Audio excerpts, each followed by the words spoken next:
Chapter 70, Success or Failure Boils Down to the Same Person. Kuruk Fields, this was the playground for the Level 6 Grassland Lion Cubs. At this stage of the game, there were very few players who would come here to grind and level up.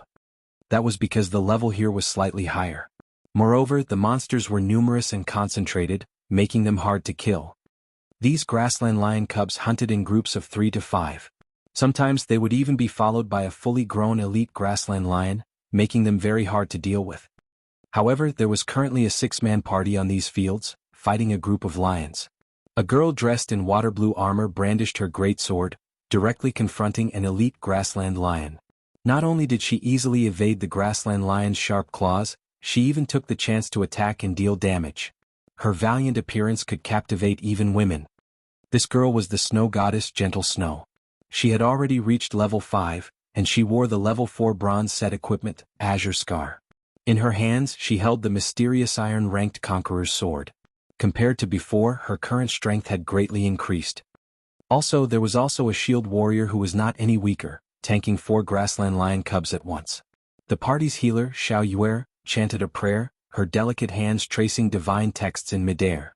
Xiao Yuer took care of the shield warrior while also healing Gentle Snow, allowing both their HPs to remain above the safety line. The Flame Witch, Xiao Yueru, was also wearing the level 4 Fantasy Flame set equipment. Large fireballs constantly shot out from her hand, causing a frightening amount of damage to appear above the Grassland Lion's head. Within moments they massacred the group of elite-led lions. Gentle Snow picked up the loot from the Grassland Lion, discovering that it was a skill book. No equipment dropped. She then looked toward Xiao Yuer, saying, "Xiao Yuer, it's your sacred light shield, learn it quickly. After some rest we will continue looking for another Grassland Lion. We absolutely must get the revival skill." "Great. With this skill healing won't be so intense anymore," Xiao Yuer happily said as she received the skill. Currently resting, Xiao Yueru suddenly asked in a curious tone, "Snow, that hammer trading has already garnered a huge amount of fame.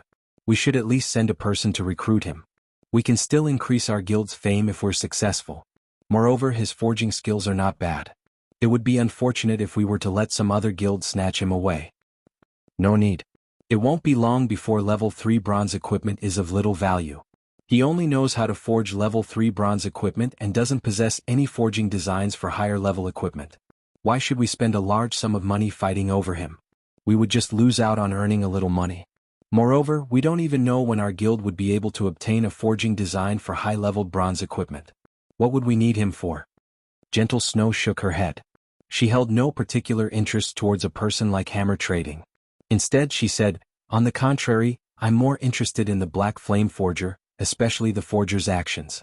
I cannot see through his intentions. If he wanted to attract the attention of first-rate guilds and stand out, then he has no reason to hide his name. There would be plenty of large guilds contacting him. However, he has hidden his name, preventing anybody from contacting him. That means that he does not wish for others to know of his identity. Yet he still competed with hammer trading, lowering the price for his equipment and letting everyone know of him once more. Now that he has entered our eyes, at the most heated moment, he suddenly withdraws from the competition and fades out of our sight once more.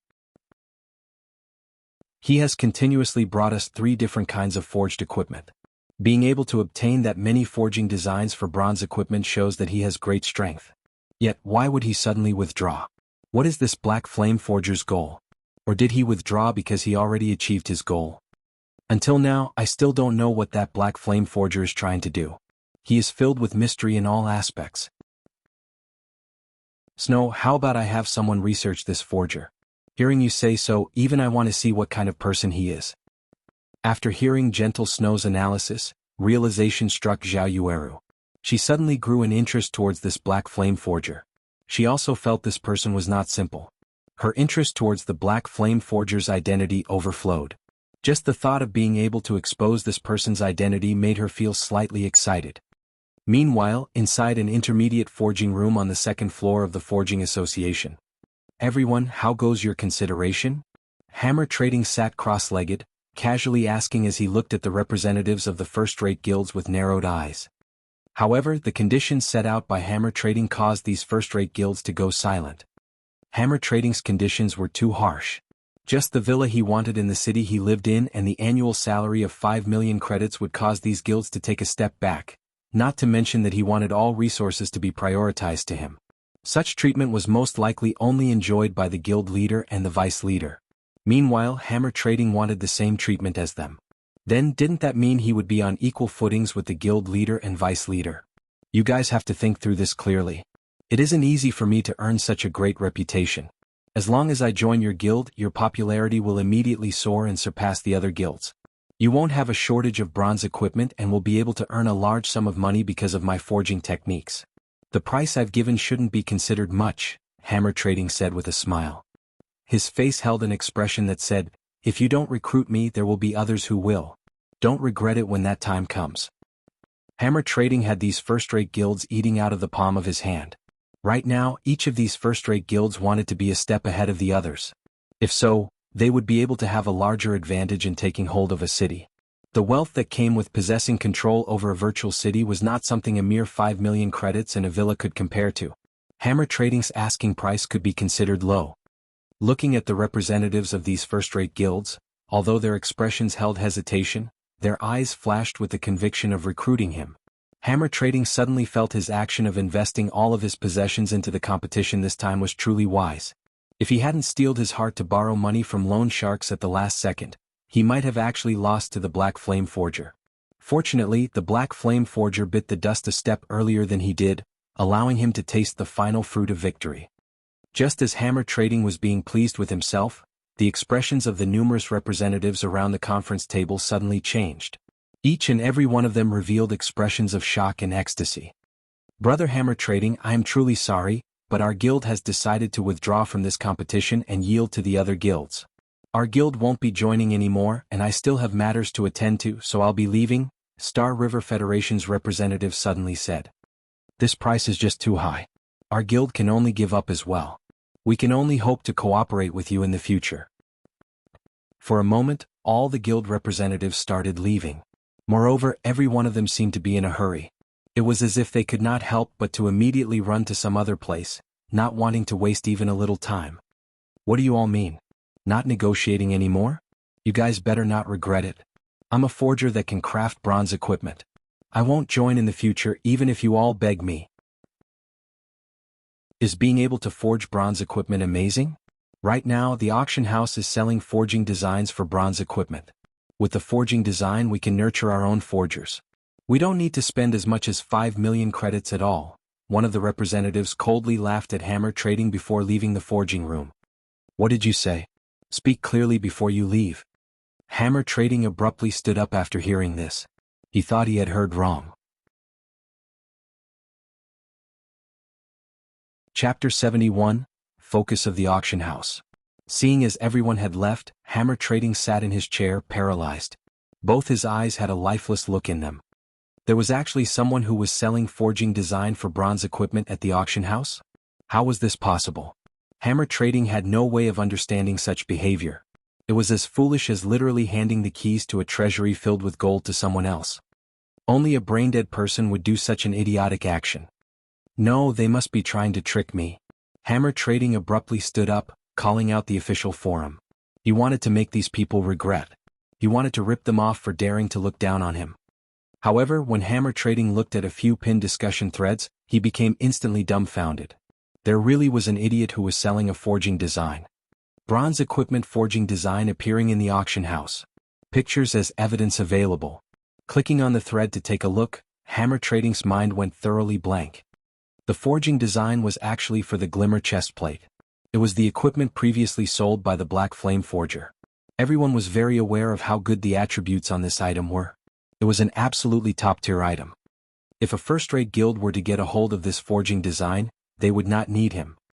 This was because fame served little purpose to a first-rate guild.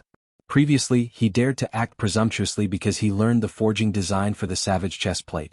Now that others had a better forging design, who would pay him any heed?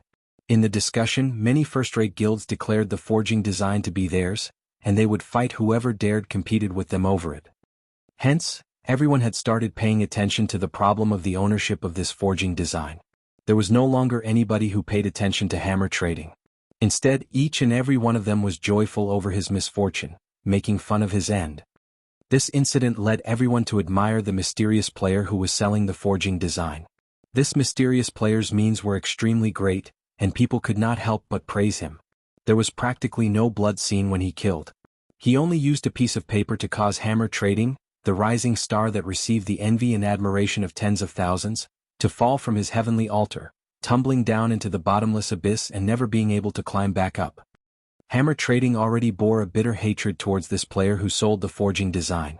Just when his life of luxury was within his reach, it was all destroyed. Moreover, it was destroyed by a person who was brain dead. Fear not a godlike rival, but fear a pig-like ally.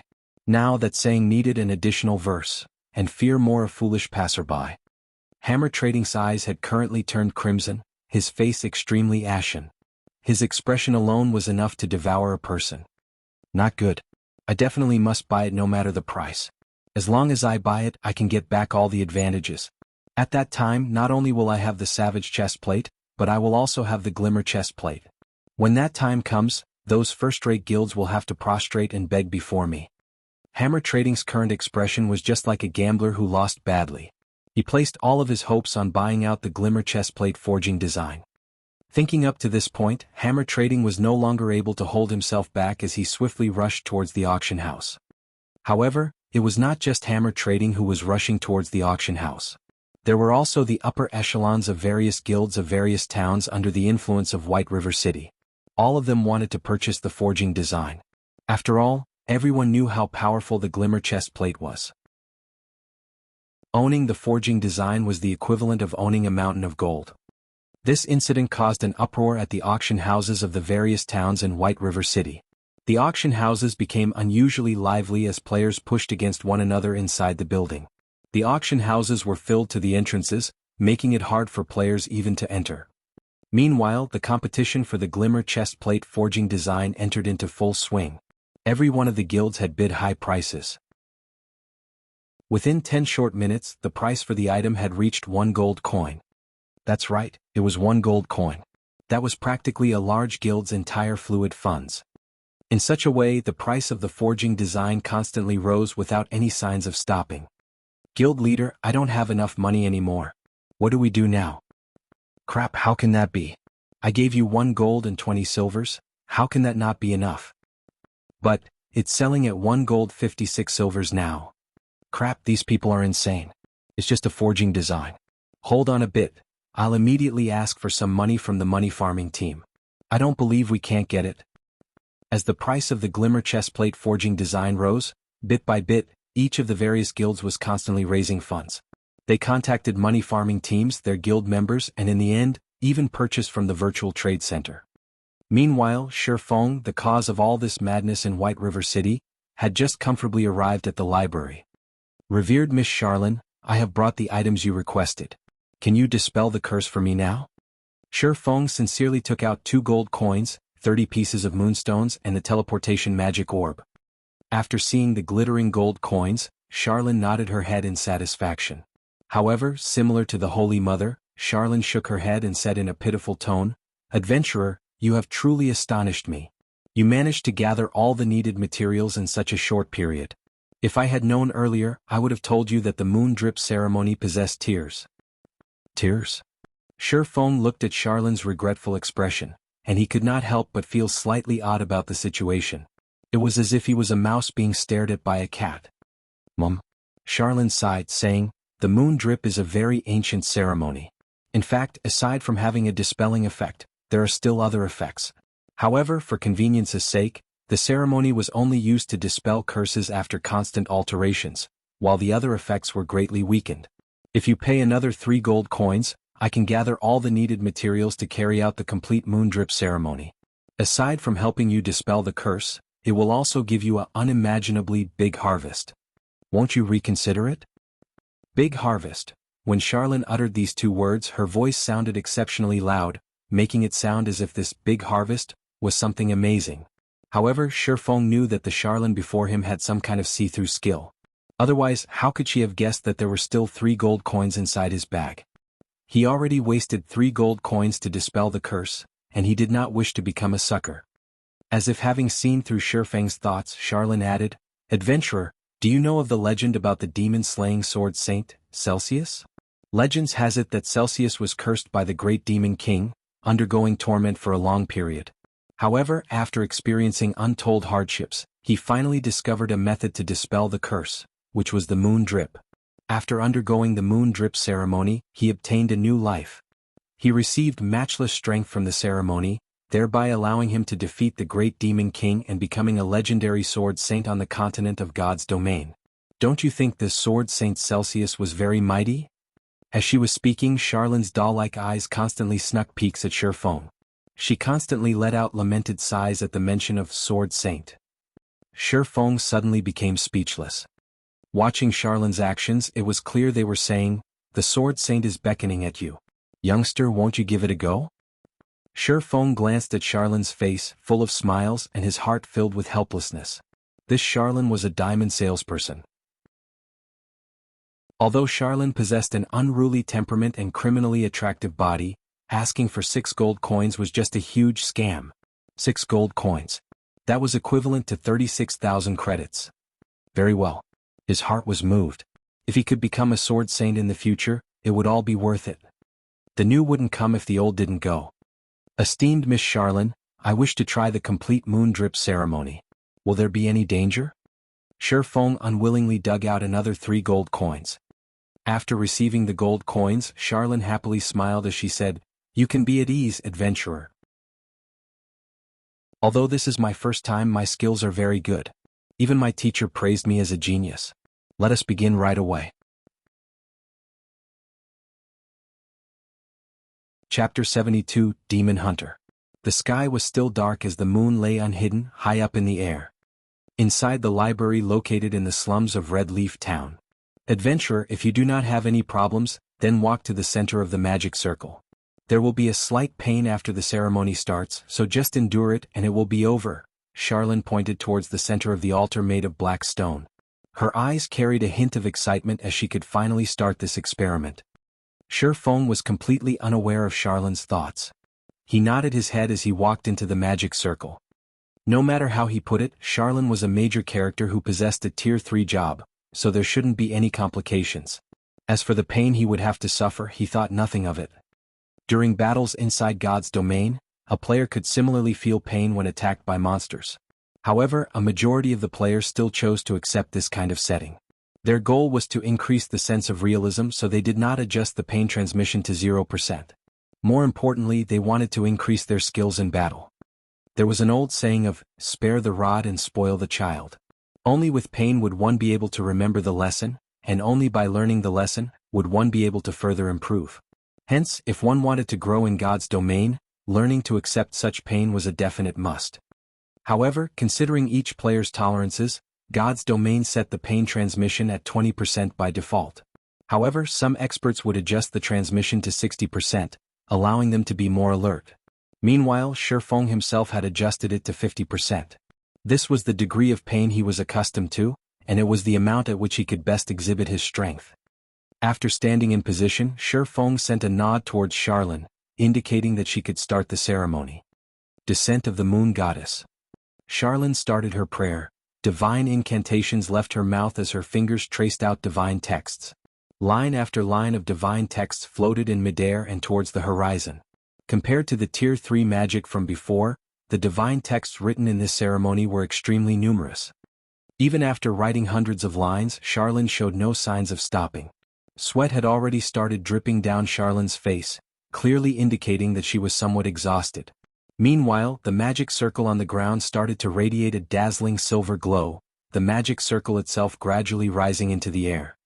After over 10 minutes had passed, a streak of shining moonlight shot towards Shifeng's body. Suddenly, dark smoke emerged from Shifeng's body. The dark smoke was extremely reluctant to part from Shifeng's body as it rose into the air. Meanwhile, sweat started appearing on Shifeng's forehead. His face turned pale white as he endured an intense pain. Shifeng nearly cursed at Charlene. This was definitely not at the level of just a slight pain, but it was very, very painful. It was as if his limbs were being torn from his body. If he had not already played God's domain for 10 years, having long since become accustomed to pain, he might be wailing like a ghost and howling like a wolf right now. After persistently being lit by the moonlight for several minutes, the black smoke finally departed from Shifeng's body. However, it did not just simply fade away. Instead, it formed into a dark shadow that was a carbon copy of Shifeng. Adventurer, you need to kill this demon's doppelganger in order to dispel the curse. I have to conduct the ceremony, so I cannot lend you any aid. It is all up to you now, Charlene reminded. Somewhat exhausted, Shifeng used observing eyes on this dark shadow. Yi Feng, demon's doppelganger, elite rank. Level 4. HP 2,000/2000. An elite. Shifeng's complexion turned serious. The demon's doppelganger did not have a lot of HP, and its level was similar to his. If this doppelganger did not possess any powerful skills, then dealing with it would not be a huge problem. However, that probability was slim. Wretched moon drip. Despicable human. Did you think that by using the complete moon drip to weaken my strength, you would be able to defeat me? I'll let you know the reason why lowly humans like you will never win against us powerful demons. The demon's doppelganger had an enraged expression as it pulled out a black longsword, slashing it at Shifeng. In the blink of an eye, the doppelganger arrived before Shifeng. A faint black ray followed as it waved its longsword. Within an instant, that single black ray turned into 4 streaks, all of them threatening to dice Shifeng into blocks of meat. Extraordinary condition. Shifeng was greatly shocked when seeing such an action. This speed far exceeded that of a normal elite. Immediately Shifeng used parry. Dang dang dang. Shifeng retreated several steps before he stabilized his body. If not for the complete moon drip, this demon's doppelganger might not have been just an elite, but a special elite. Die. Despite having the upper hand, the demon's doppelganger did not give Shifeng any chances. It used Shifeng's chop, its sword pierced toward Shifeng's heart. Shifeng immediately activated Windwalk, his body abruptly dodging to a side as he distanced himself from the demon's doppelganger. After missing its attack, the doppelganger turned its head, using Windwalk as well to chase after Shifeng. Regarding strength, speed, and HP, the demon's doppelganger held most of the advantage.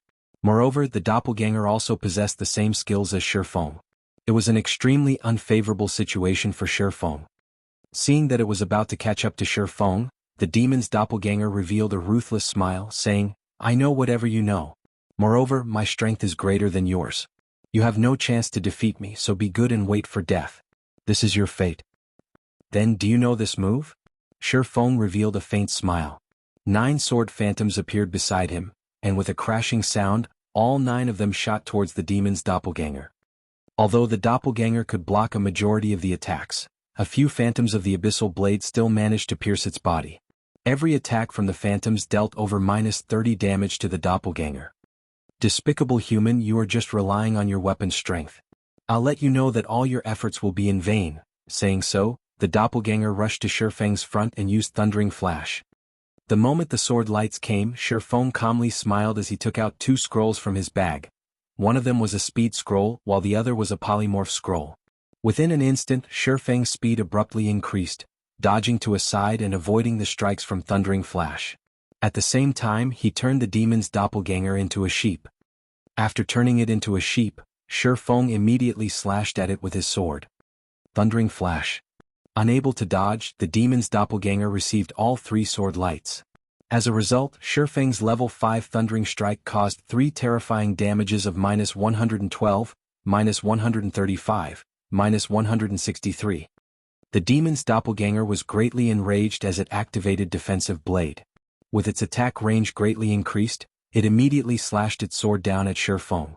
This human was just too despicable. He actually used an unsightly method such as turning it into a sheep. Hee, and here I wondered how strong a demon would be. You clearly have a body that's stronger than mine, yet you are still using the same skills as I do. I guess your standards are just at this level, Shifeng mocked as he dodged the incoming attack. You are courting death.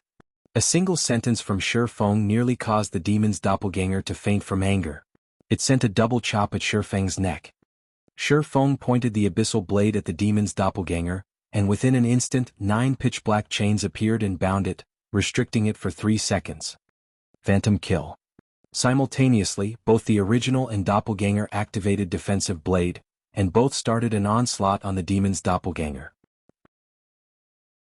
Thundering Flash, Chop, Earth Splitter, Double Chop and many more skills struck the demon's doppelganger. In addition to the continuous attacks from the 9 Dragons Slash, the demon's doppelganger's HP madly decreased, dropping down to 10% within a moment. So what if you have a strong physique? So what if you know all of my skills? So what if you are a demon? Shi Feng demanded. He pierced the chest of the demon's doppelganger. Meanwhile, the demon's doppelganger could only grit its teeth, grimacing in pain. Its fury burned within it. The moment the bindings restricting it were released, it would be able to properly deal with Shi Feng. Just as it was about to bring out its special ability, however, the demon's doppelganger saw the scroll within Shi Feng's hand.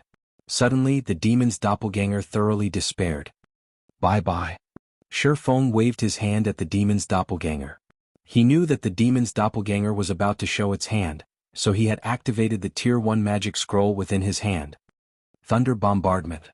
This Tier 1 magic scroll was capable of dealing -500 damage to a single enemy that was below level 20. It was more than enough to deal with the demon's doppelganger that currently had less than 200 HP. Suddenly, a green thunder struck down from the sky above. It caused -500 damage to the demon's doppelganger, instantly transforming it into dark smoke, and it vanished. It also left behind a piece of dark gray-colored equipment. System: Quest Moon Drip, completed. Rewarding 10,000 EXP and Demon Hunter title. Reputation in Starmoon Kingdom +5, Reputation in White River City +20, Reputation in Red Leaf Town +100. System: Reputation in Red Leaf Town has reached 50 points. Upgrading to Red Leaf Town First Class Citizen. System: Reputation in Red Leaf Town has reached 100 points. Upgrading to Red Leaf Town Third Class Noble.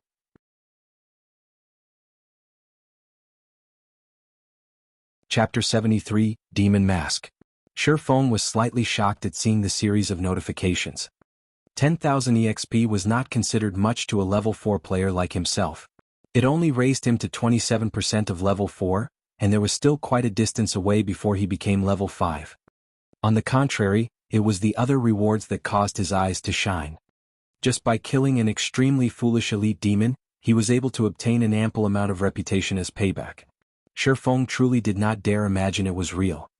Reputation was extremely precious within God's domain. There were very few quests that could raise a player's reputation, and even those quests would only increase a minuscule amount. As long as a player's reputation was sufficiently high, they would be able to receive high-level quests that were normally unavailable. Players would also be able to purchase items that were not normally for sale, such as bronze equipment, special potions, and so on. At the same time, there would be discounts when purchasing items, and NPCs would have a favorable impression of you. All in all, there were many benefits brought about by reputation. After a player's reputation reached a certain degree, they could also become a noble. In God's domain, nobles were considered amongst the privileged class, and they enjoyed plenty of benefits. Being a noble was also a symbol of status. If a commoner were to anger a noble, the consequences would be severe. A light offense would result in imprisonment, while a heavy offense would result in execution. Hence, players did not dare offend nobles. So much so, that even if a noble were to beat up a commoner inside a safe zone, the guards would pay no heed to the commotion. This was the gap between statuses. This was also the reason Shi Feng was so shocked. Now that he possessed the title of noble in Red Leaf Town, he would be able to do things with much more convenience in the future.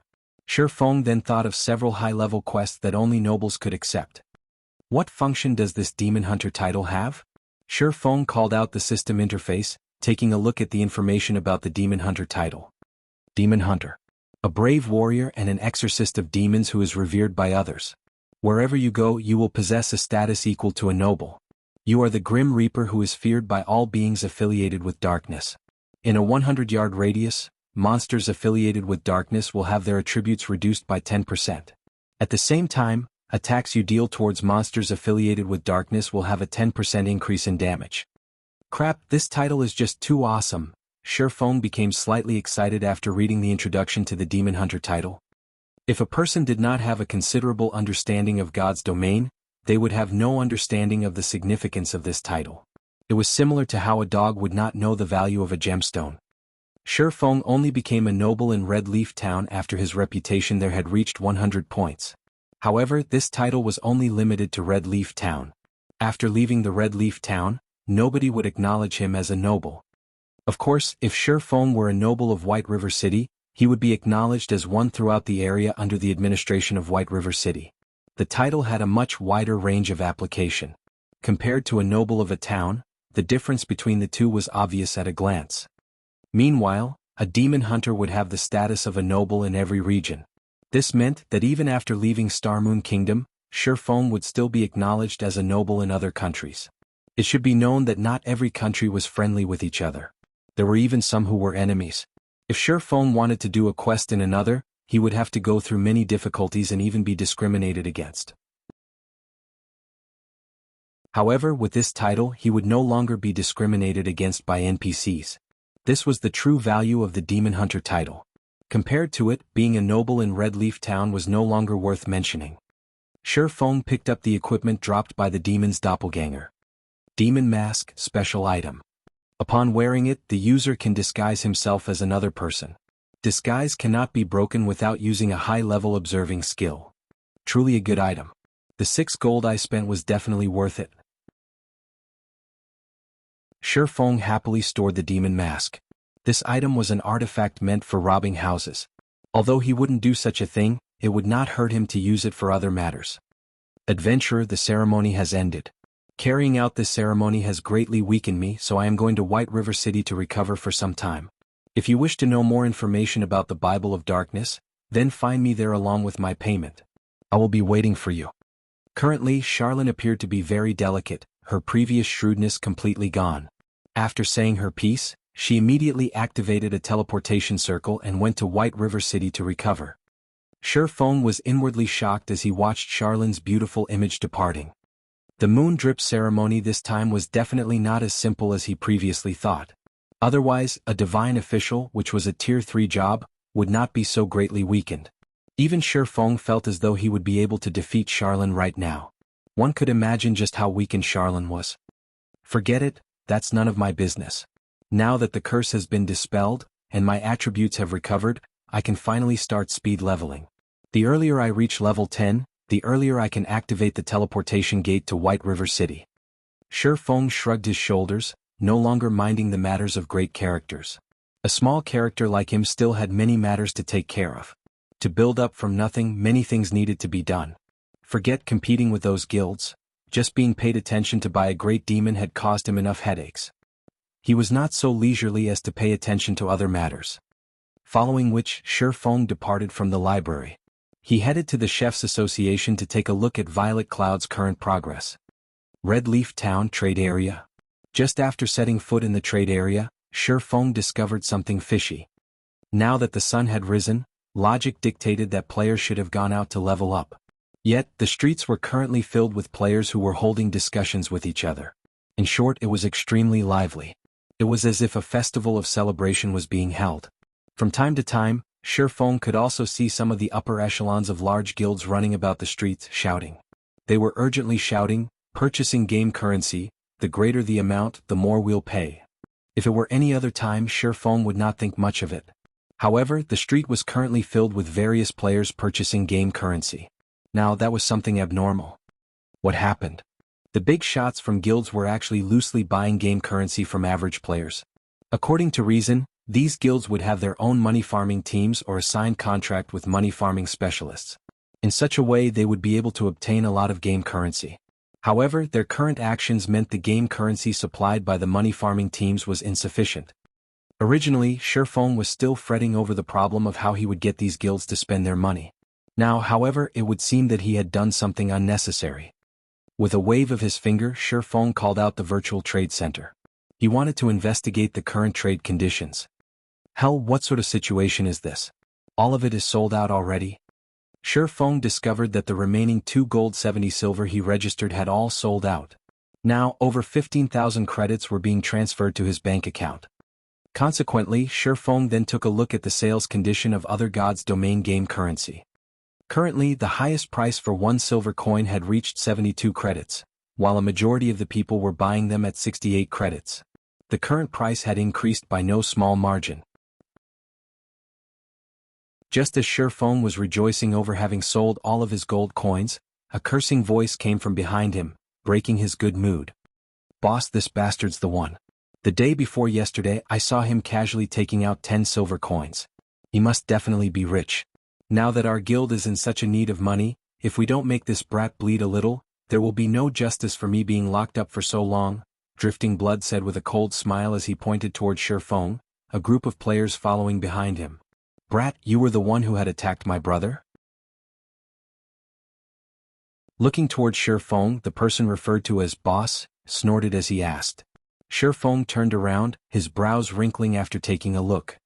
The person referred to as boss was comparable in size to Kola. He had a fierce-looking face and he seemed to be around 30 years of age. In Shifeng's previous life, he once crossed paths with this person. Similarly, a swordsman, the person was named Ironsword Lion. He was one of the finest experts in martial union, and his strength was extremely powerful. During those days, their two guilds had fought over monsters on several occasions, and Ironsword Lion killed Flaming Tiger twice throughout those confrontations. Ironsword Lion caused Shifeng's party major losses, and they had no choice but to flee in dejection. Even Stabbing Heart of Assassins Alliance suffered defeat at the hands of Ironsword Lion. From then on, Ironsword Lion's name was widely spread, allowing martial union to rise to a third-rate guild. Shifeng intended to say something, but he was interrupted by Ironsword Lion. Ironsword Lion looked at Shifeng's scrawny body. Although the equipment on Shifeng was of good quality, Shifeng himself did not possess the air of an expert, and furthermore he did not possess a guild emblem. Ironsword Lion determined that Shifeng was just a leisure player and that he must have bought some equipment just to show off. Immediately, Ironsword Lion proudly said, "Little brother, since you've beat my underling, pay up 20 silver coins and this matter will be over. Otherwise don't blame my sword for being merciless."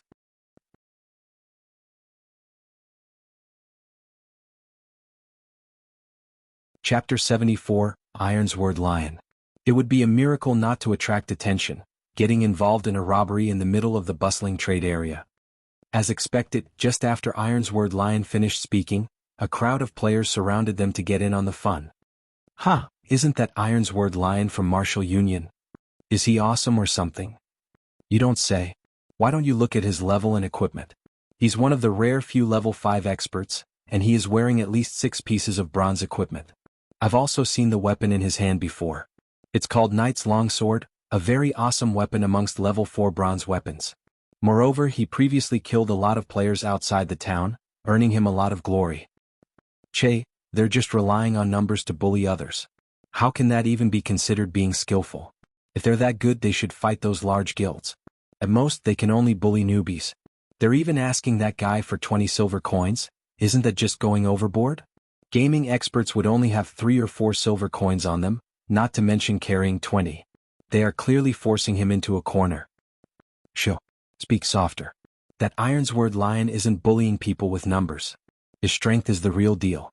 Previously, he was a top-tier expert in a Wuxia virtual reality game, but he was compelled to transition to God's domain. Yesterday, he kill-stealed outside of town with other players and single-handedly defeated all 4 of them. Those 4 players were not noobs but gaming veterans. They are stronger than us by at least a few leagues. If Ironsword Lion were to hear you, then tough luck, buddy. At that time, your only way out would be to delete your account and start all over again." Listening up to this point, the surrounding players all sucked in a breath of cold air. They no longer dared spout baseless gossip, their eyes sending pitiful gazes toward Shifeng. Of all the people Shifeng could provoke, he had chosen to provoke an expert. Moreover, an expert that covered up the shortcomings of his subordinates. Unless Shifeng deleted and recreated his account, he would definitely have to pay the 20 silver coins. However, leveling up to level 4 was a difficult task. If Shifeng chose to delete his account, then 2 days of his effort would be wasted. The average person would rather pay up than delete their accounts. This guy is just meeting one misfortune after the other. If it were normal times, he would just have to spend a few credits to collect the 20 silver coins. Now, however, not only are the prices for God's domain game currency ridiculously high, but it is also extremely hard to buy any. Right? Seeing such a high buying price, even I am thinking of selling my game currency. However, going with this trend, the prices will still increase in the future.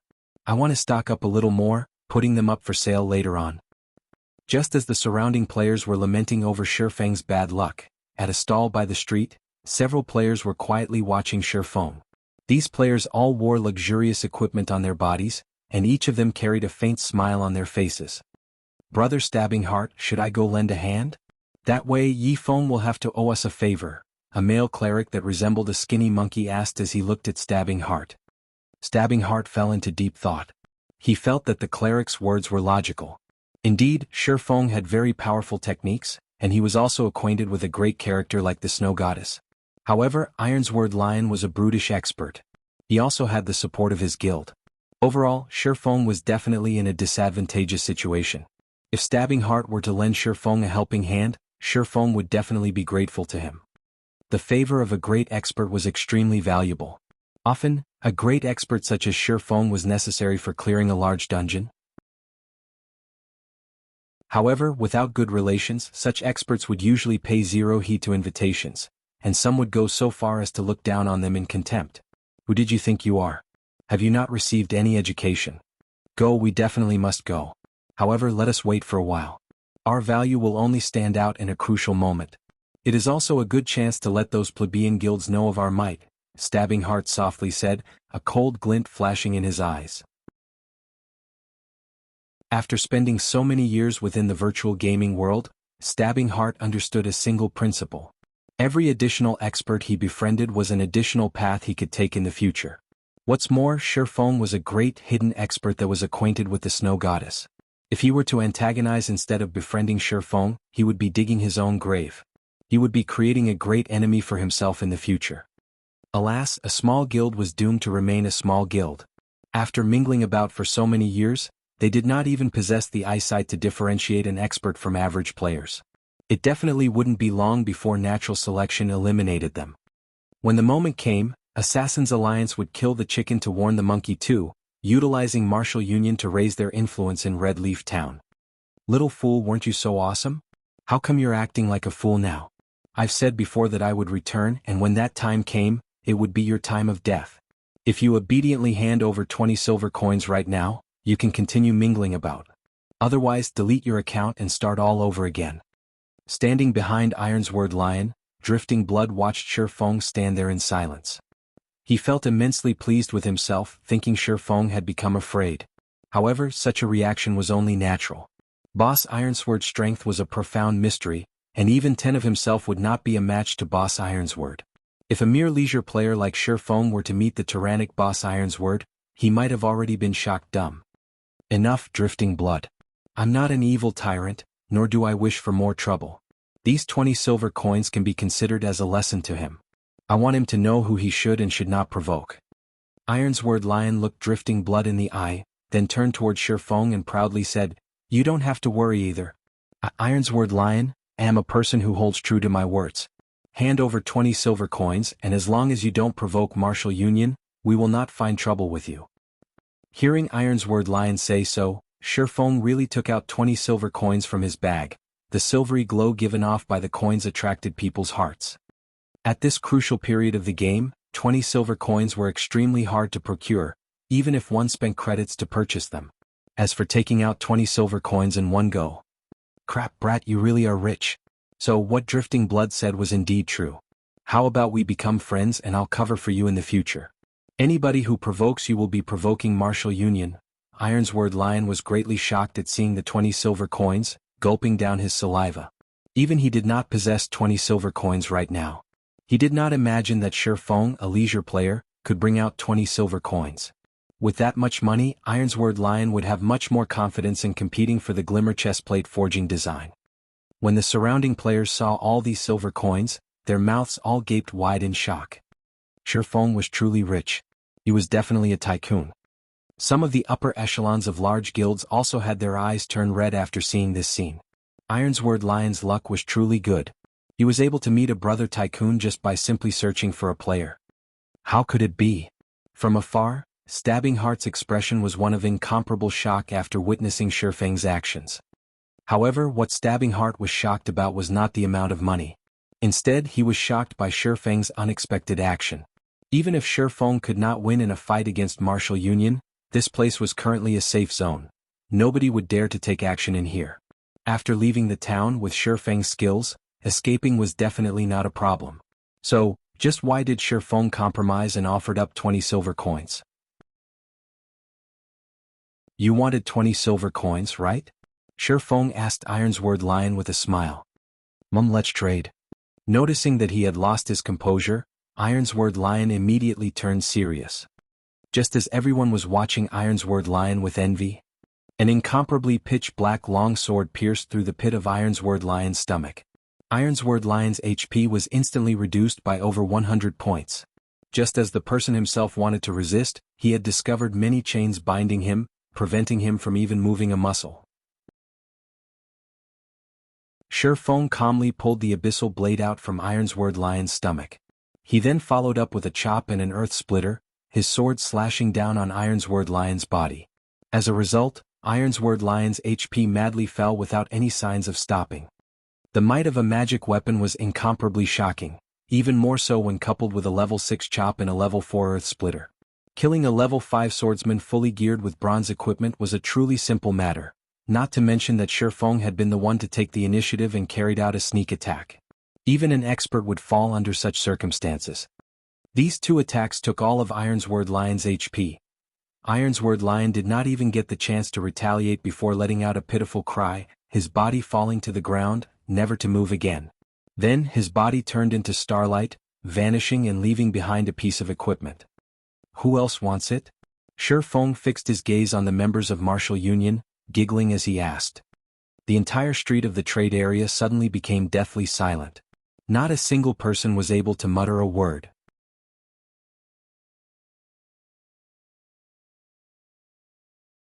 Chapter 75. Money is a burden. Ironsword Lion died just like that. This ending was the complete opposite of everyone's expectations. From the moment Shifeng's sword pierced Ironsword Lion's stomach to the moment of Ironsword Lion's death, everyone clearly witnessed Shifeng's every action. However, one thing that made everyone feel odd was that Shifeng's sword was not really that fast. From their perspective, even they could easily dodge Shifeng's sword. So, why couldn't an expert like Ironsword Lion? Ironsword Lion died without even being able to retaliate. Could it be, did Ironsword Lion just look impressive but was actually a weakling? Was he just a paper tiger? However, everyone immediately denied such a silly notion in their hearts. Ironsword Lion's equipment was not fake. Him being level 5 was not fake either. He was a genuine expert. However, how could an expert fully geared in bronze equipment, whose defense and HP far outstripped the average player, be killed so easily? It was truly inconceivable. Even if an average player were to attack Ironsword Lion madly, they would need quite some time before they could kill him off. However, Ironsword Lion was taken care of by Shifeng in only 2 moves. How horrifying of an attack power did Shifeng possess to achieve such a feat? Thinking up to this point, everyone felt utterly defeated. What fat sheep? What tycoon? The Shifeng before them was simply a devil wearing a human mask, giggling at them. Meanwhile, they had been completely oblivious to the truth. A cold chill suddenly flowed through their bodies, causing them to shiver. They no longer dared to look at Shifeng's smiling face. You're despicable. Drifting Blood retreated a few steps, his trembling finger pointing at Shifeng. Currently, Drifting Blood was facing incomparable shock in his heart. Compared to other people, he had a much greater understanding of Ironsword Lion's strength. Regarding Shifeng's strength, he had a deep experience and fear of it. He became even more frightened now that he was targeted by Shifeng once more. However, after having a better understanding of the situation, the place they were currently was a safe zone. What should he be afraid of? Suddenly he laughingly said, "You're finished. Since you dared kill inside a safe zone, nobody will be able to protect you now. Just wait for the guards to come give you your sentence and lock you up." Everyone came to a sudden realization after hearing Drifting Blood say so. Previously, Shifeng sent all of them into shock. They had actually forgotten that this place was a safe zone and there were powerful guards protecting this place. Even if Shifeng was powerful, was he able to overpower the guards? In a moment, Shifeng would definitely be captured by the guards, falling to a miserable end. Truly a pity. However, he is truly courageous for killing someone inside a safe zone. It would still be worthwhile, even if he were killed by the guards and sent to closed confinement. Whatever the case, he was able to shine for a moment. He will still be a hero when he gets released tomorrow. So cool. Big brother expert, little sister knows how to warm beds. Please add me as a friend. Please help me level. I swear I'll be obedient. Amongst the players present, plenty started admiring Shifeng's courage. Not only did he dare to go against martial union, he even challenged the laws of Red Leaf Town. Shifeng was literally their idol. Quite a number of good-looking female players started looking up information about Shifeng. Some of them had even taken the initiative to send him a friend request, wanting to get to know him. At this moment, a team of heavily armored soldiers walked over. Drifting Blood pointed at Shifeng, laughingly saying, "Weren't you very awesome? I want to see what you're going to do this time. Not only are you going to lose a level, but you will also be confined for 24 hours. Even if you are an expert, you will be reduced to a second-rate player after being confined for a day. At that time, I'll be looking forward to how our martial union will take care of you. Whether you go up to heaven or fall to hell, nobody will be able to save you." A distance away, Stabbing Heart was currently feeling endless regret. Although Shifeng's series of actions just now looked to be slow, the feeling it gave off was extremely natural. His actions were as natural as breathing, not a hint of awkwardness about them. Stabbing Heart's admiration for Shifeng was even greater now. Shifeng's actions were the assassination techniques that Stabbing Heart pursued after. Average people would not understand what this represented. However, Stabbing Heart had played plenty of virtual reality games before, and he also had experience participating in fighting competitions. Hence, he understood just how powerful Shifeng's skills were. If it were the him of the past, Stabbing Heart would not feel anything special about Shifeng. However, he previously had the fortune of interacting with a martial arts master. That martial arts master previously mentioned such a situation. Battling itself was just the pursuit of the simplest method of slaughter. When such a technique was mastered to the extreme, others would be unable to feel any awkwardness about it. Instead, it would give off a very natural feeling. As for those experts who had reached such a level, all of them were extremely dangerous. That was because even if they were to stand before you with a smile, slashing a blade across your throat and you clearly witnessed it all, you would still take it as a joke. So much so that you wouldn't even feel the danger that approached you. Your body would not react, and even until death you would still be unaware of the attack. This was not some sort of profound technique. It was a kind of instinct that could only be learned after experiencing countless battles and training. However, such brutal training was not something the average person could go through. However, Shifeng had taken away Stabbing Heart's rare chance at making Shifeng owe him a favor. Stabbing Heart did not imagine Shifeng would be so decisive, killing Ironsword Lion with zero hesitation. How was he supposed to show off now? How was he supposed to find an opportunity to seek Shifeng's guidance now? Stabbing Heart had no ways to deal with the guards who just arrived. Regarding this situation, Stabbing Heart held bitter hatred towards Ironsword Lion. The person actually caused him to lose a good chance to ask for guidance. Wearing a silvery gray heavy armor, the guard captain walked up to Shifeng. The other guards surrounded him accordingly, causing the atmosphere of the street to become abnormally oppressive. "Mr. Guards, it was him who killed my big brother. You definitely must arrest him." Drifting Blood walked towards the guard captain, his face carrying a cold smile as he pointed at Shifeng, accusing. However, the guard captain paid no heed to Drifting Blood. Instead, his deep gaze shifted to Shifeng, a faint smile appearing on his face, saying, "Revered Lord Demon Hunter, this place is Red Leaf Town. According to the laws of the town, you have to pay the price for killing someone here. Otherwise, I can only invite you to make a trip to the confinement room." Everyone became dumbfounded after listening to the guard captain's words. Drifting Blood's mouth widened even more. It could fit 3 chicken eggs. What sort of situation was this? The guards did not actually kill Shifeng on the spot? Moreover, he would only be confined if he did not pay the fine. Was Shifeng the town mayor's son or something? No, that wasn't right. The town mayor was already dead. No one understood why the guards were so courteous today. When usually meeting them, not to mention a faint smile, they were gods of slaughter with grim expressions. "I only killed him because he threatened me. However, I am not an unreasonable person. Tell me, what price do I have to pay?"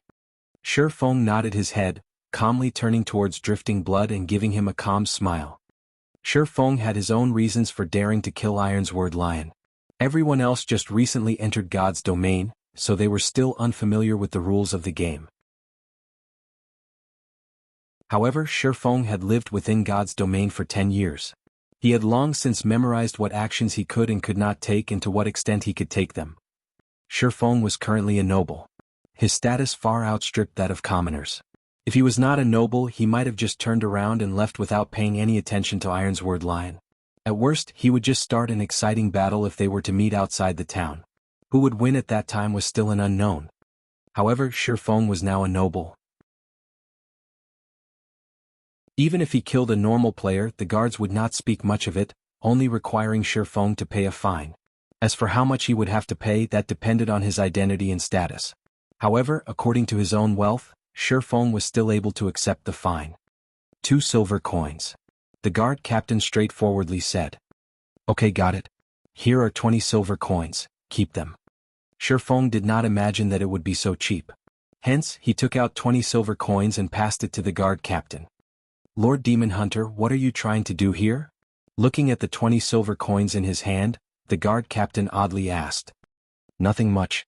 These people before me threatened me previously, so I still wish to kill a few more people. Take it as an advanced payment. The guard captain was stunned.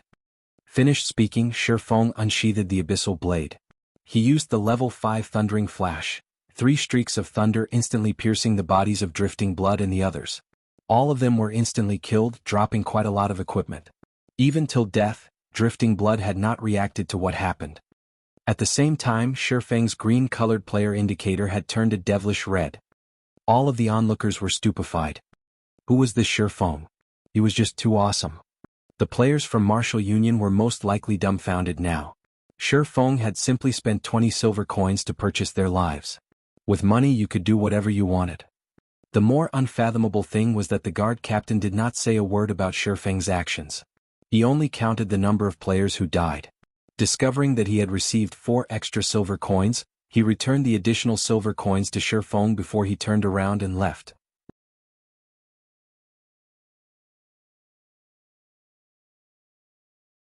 Chapter 76, Earth-Shattering Name. After getting rid of all of Martial Union's members, Shifeng sealed the feud between him and Martial Union.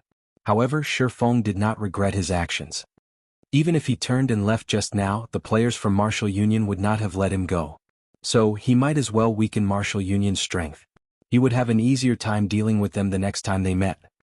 Seeing several pieces of equipment on the ground, without paying any attention to the shock and curiosity of the onlookers, Shifeng went over and collected them. At the very least, these items could recompense the money he lost for purchasing lives. Oh, isn't this the knight's longsword? Shifeng discovered that 2 pieces of bronze equipment dropped, and one of the 2 was the bronze weapon of Ironsword Lion. Perhaps Ironsword Lion was already spewing blood and anger in the graveyard right now. The knight's longsword was a good weapon amongst level 4 bronze equipment. In God's domain, equipment for weapons specialists and MTs were slightly higher than other equipment of the same level. Currently, the knight's longsword would be worth at least 10 silver coins. In addition to the other piece of level 3 bronze cloth armor and several pieces of common equipment. Shifeng discovered that he actually did not take a loss. On the contrary, he had made an additional 1 or 2 silver coins. Just when Shifeng was planning to leave, a change occurred to the gazes of the onlooking players. Greed permeated their faces. Shifeng had easily taken care of Ironsword Lion. He even killed several elite players with a single move. Not even a ghost would believe that Shifeng did not possess top-tier equipment. Moreover, Shifeng was currently a red player. If a red player were killed, the penalty they received would increase. Moreover, Shifeng had killed so many players. If he were to die, he would at least drop 3 or 4 pieces of equipment. So, what if the guards confined them for some time? Could it compare to obtaining top-tier equipment? If a noob wished to grow into an expert, having good equipment was a must. If they were to kill Shifeng, they would have a chance at becoming an expert. So, why wouldn't they kill him unless they were willing to remain mediocre? What? You guys are looking for trouble with me as well? Shifeng coldly laughed as he looked at his surroundings. It had been a while since he felt the sensation of being deep within enemy grounds. After receiving Shifeng's cold glare, everyone inadvertently retreated. None of them dared to be the first to attack. They were all waiting for someone to attack first, then take advantage of the situation to reap benefits for themselves. All of you get out of the way. Yifeng is a friend of our Assassin's Alliance. Whoever looks for trouble with him, will be looking for trouble with our Assassin's Alliance. At this moment, Stabbing Heart, along with a group of over 10 subordinates, created a path through the crowd as they headed towards Shifeng. When the players who wanted to kill Shifeng heard Stabbing Heart, every one of them were shocked. Who actually was Shifeng? Not only did he possess formidable strength, but the Assassin's Alliance even protected him. The Assassin's Alliance was well known throughout Red Leaf Town. It was the sole second-rate guild in Red Leaf Town, and its members could be found throughout the entire Starmoon Kingdom. However, the core strength of the Assassin's Alliance was located around the area of White River City. Other guilds could not compare to its influence. If they were to become enemies with the Assassin's Alliance, they would really have to delete their accounts and start all over again. That was because the Assassin's Alliance was famed for their assassinations. The feeling of being targeted by a group of assassins. Just thinking about it could make a person tremble with unease. With the appearance of the Assassin's Alliance, the surrounding players no longer dared to have ideas over Shifeng. Since they could not fish up any advantages, everyone promptly left the scene. Many thanks, Shifeng said gratefully, looking towards Stabbing Heart. Nonsense. With Brother Yifeng's strength, even if I didn't show up, they would still be helpless against you. I was just pushing the boat along the current. Stabbing Heart cupped his hands, saying in admiration, "Today Brother Yifeng has really widened my horizons. Even I would find it hard to kill Ironsword Lion. I did not imagine Brother Yifeng's skills to be so powerful as to get rid of Ironsword Lion in just a few moves." "I was just lucky," Shifeng calmly said with a smile. Brother Yifeng really is humble. However, there is one matter that I can't make sense of. Why won't the guards find trouble with Brother Yifeng, even when you killed players in the safe zone? Stabbing Heart had faintly guessed the answer already. However, he still did not believe that Shifeng could accomplish it that quickly. "Nothing much. I only have such a special privilege because I just completed a quest and became a noble in Red Leaf Town." Shifeng did not hide the truth from Stabbing Heart. He knew that he would not be able to hide it, so he might as well reveal a portion of the truth. As for the Demon Hunter title, he would still have to keep it a secret. Otherwise, it would be too eye-catching and attract unwanted trouble. Stabbing Heart's heart loudly thumped when hearing Shifeng's explanation. His eyes stared at Shifeng, mind-boggled. Assassin's Alliance had spent an unknown amount of effort to obtain reputation for Red Leaf Town. Yet they only managed to obtain 10 reputation to date. Even Broken Wind, guild leader of the first-rate guild, Star River Federation, was only a first-class citizen, and there was still a long way to go before he became a noble. However, the Shifeng before him was actually a noble already. The difference between them was just too huge. Originally, Stabbing Heart already had a high estimation of Shifeng's strength. He truly did not imagine that he was still underestimating Shifeng. However, according to his memory, he was acquainted with most of the top-tier experts that use swords. Even the ones he weren't acquainted with, he had at least met before. However, Shifeng did not resemble any of the figures in Stabbing Heart's memory. However, the world was a wide place. There was bound to be some top-tier experts who hid from the world. Now that God's domain's influence was growing larger by the day, it wasn't particularly strange for these experts to enter God's domain as well. It was no wonder that the Snow Goddess acted extremely friendly when dealing with Shifeng. Stabbing Heart guessed that Shifeng was an extremely famous but hidden expert and that he was merely unaware of him. The earlier he tightened the connection with such hidden experts, the greater the aid it would be towards the guild's future development. Thinking of up to this point, Stabbing Heart smiled slightly. He felt his luck was good for discovering a top-tier expert like Shifeng. Shifeng, on the other hand, did not know why Stabbing Heart suddenly smiled. He took a glance at the street filled with guilds purchasing game currency, abruptly asking, "Brother Stabbing Heart, I wonder what has happened here? Why are there so many guilds trying to collect game currency?" "Oh, you don't know?" Stabbing Heart was slightly shocked, looking at Shifeng with astonished eyes. This matter had already become well known amongst the players in White River City, so how could Shifeng not know about it? Shifeng shook his head, saying, "I've been doing my quest all this time, only returning now. So that's why. This matter has also only recently started." Stabbing Heart came to a realization. He then explained, "Not long ago, a glimmer chestplate forging design appeared on the auction house. You should know how good the attributes on the glimmer chestplate are. The usefulness of its forging design goes without saying. After all the guilds discovered its existence, all of them started competing over it. Our guild is no exception.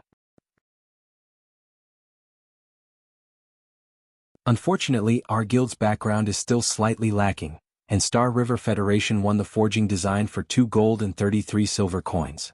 Originally, our guild had already given up. However, it wasn't long before another glimmer chest plate forging design appeared on the auction house. That was the start of all the commotion. Every guild has started to madly collect funds, all of them wanting to bid on it. The bidding this time ended with the glimmer chest plate forging design being sold for 2 gold 51 silver coins. Nobody could have imagined that a third piece would have appeared right when many guilds were feeling disappointment. Right now, everyone is still bidding over the third piece. However, according to my estimates, the third piece will be sold at an even higher price. Only, nobody knows if there will be more of the forging designs up for auction, so I came here to collect game currency. Currently, everyone is guessing that Black Flame Forger is selling the glimmer chest plate forging designs. After all, bronze equipment forging designs aren't just cabbage, not to mention similar forging designs. Moreover, the Black Flame Forger was the one who previously sold glimmer chest plates. So, everyone inwardly understands that these forging designs are being sold anonymously by this Black Flame Forger. I have to admit that this Black Flame Forger's strategy is truly clever. Previously, he competed with Hammer Trading to reduce the price of glimmer chest plate. However, it turns out that his eyes were not set on the equipment, but on the current forging designs. Hammer Trading, who had competed with the Black Flame Forger, had thoroughly become insane as well. Although he declared that he would compete with the Black Flame Forger until one of them went broke, unfortunately for him, the Black Flame Forger no longer paid any attention to him. Currently, a lot of people wish to get in touch with the Black Flame Forger. Unfortunately, there is no way to contact that person. The Snow Goddess of Ouroboros even posted a thread on the forums, asking the Black Flame Forger to contact her. She wants to discuss the matters of cooperation and wants him to state his price without hesitation. With this, the Black Flame Forger had thoroughly become famous. Aside from White River City, the entire Starmoon Kingdom is currently discussing the Black Flame Forger. He is currently acknowledged as the #1 forger in all of Starmoon Kingdom. Stabbing Heart felt deep regret as he spoke. His expression revealed reverence towards the Black Flame Forger. So that's it. I wonder if Brother Stabbing Heart would be interested in purchasing the glimmer chest plate forging design? Sure Fong casually asked Stabbing Heart, after having a general grasp of the situation.